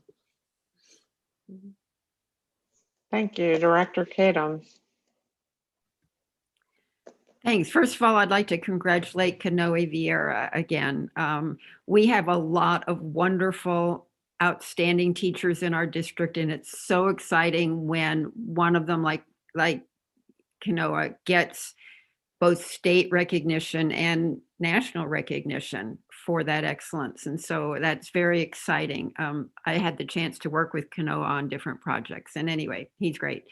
I'd also like to thank everybody who did presentations tonight, particularly Greg for the discipline data, which was really helpful and interesting. And also to Kelly and Victor for all the information on the dual language program, which I think holds a lot of promise for our students' achievement. So thank you to everybody. Thank you. Well, I am just so thrilled about some of the, how we're not only moving forward with some opportunities for students, particularly in athletics, but in other areas, as well as continuing the business of the district, looking at dual language for next year potentially. Is very exciting and tells me it's part of. I feel like we're coming to a turning point. We're coming out of the pandemic and we're looking ahead, and that feels very positive to me. As was mentioned, I started as the the WASDA rep for District 1 for WIAA, and I've attended 2 of the meetings. It's very interesting. I'm sort of the odd person out because it's a bunch of athletic directors and me, and I don't know, I think they're just happy that I don't know, didn't throw a wrench in everything. But I think what's very nice about it, there's a lot of opportunity, I think, to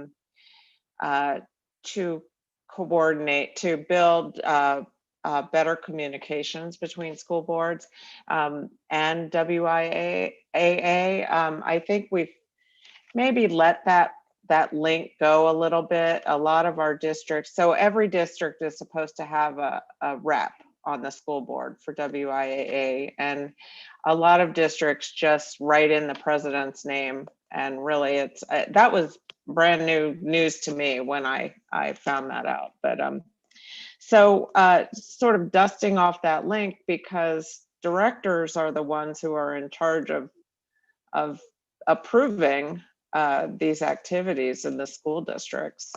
So dusting off that link and I think is a good thing to do, and I'm very excited about these conditioning pods. My son really needs it. He's really excited to get out there again, and I'm excited, of course, across the district for these kids. We're starting to see. I'll just say one more thing because I don't want to leave it undiscussed. You know, we are getting letters from people, both people who want us to slow down and people who want us to speed up and reopen the schools. And again, I know that the board is going to continue discussion. I can't speak for everyone because I don't necessarily know where everyone stands right now on this. But I know that we will be having some discussions going forward among the board about where we are with this. But for me, I'm anxious to get kids back in school, and that doesn't mean that I'm not looking at the science and that I'm not looking at the risks. There are risks to opening up our buildings. I would just, as the conversation goes forward, I would just remind everyone that there are risks to keeping the buildings closed. And so that's what we also have to consider that as we continue our conversations. But those conversations will continue. I know that I feel personally confident that what the district has done so far is really important, meeting needs for kids who just did not have access to education. And it's really important going forward, the initiatives I see on the near horizon, like the pods, the athletic pods. I think that's really important for the social emotional well-being of many of our high school students. So with that, I would just say, we are continuing the conversation, keep writing in, but I do think I could speak for everyone that we're listening. We're all listening and we're all interested in what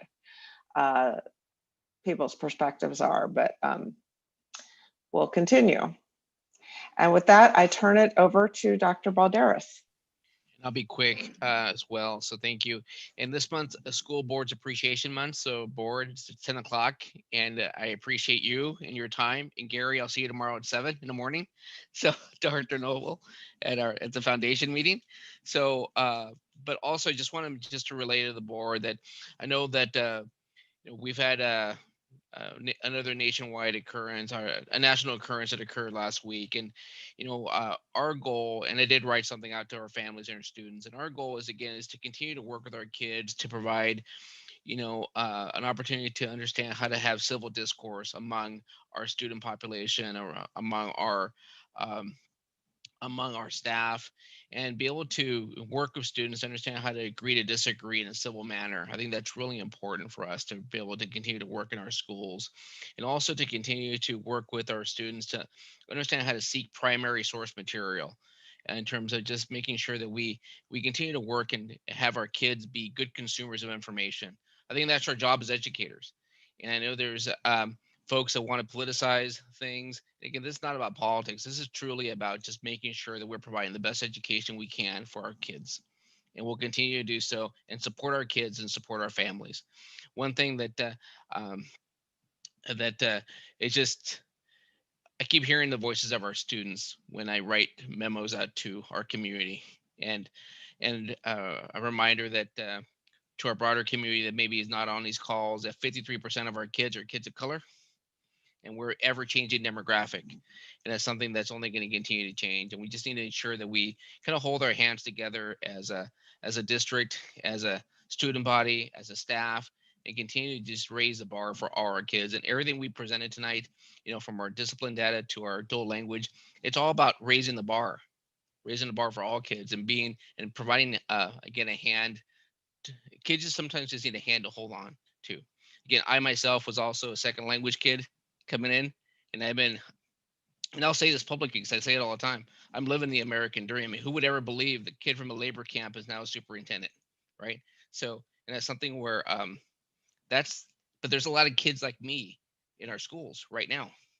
So I think that's the power of a public education. That's the power of a United States public education, because that's not always the case in every country. So again, just continue to plot on and continue to do the fine work we're doing. So again, but as a board, I thank you for your time, your commitment to our kids, and for allowing me to have the opportunity to lead. So thank you.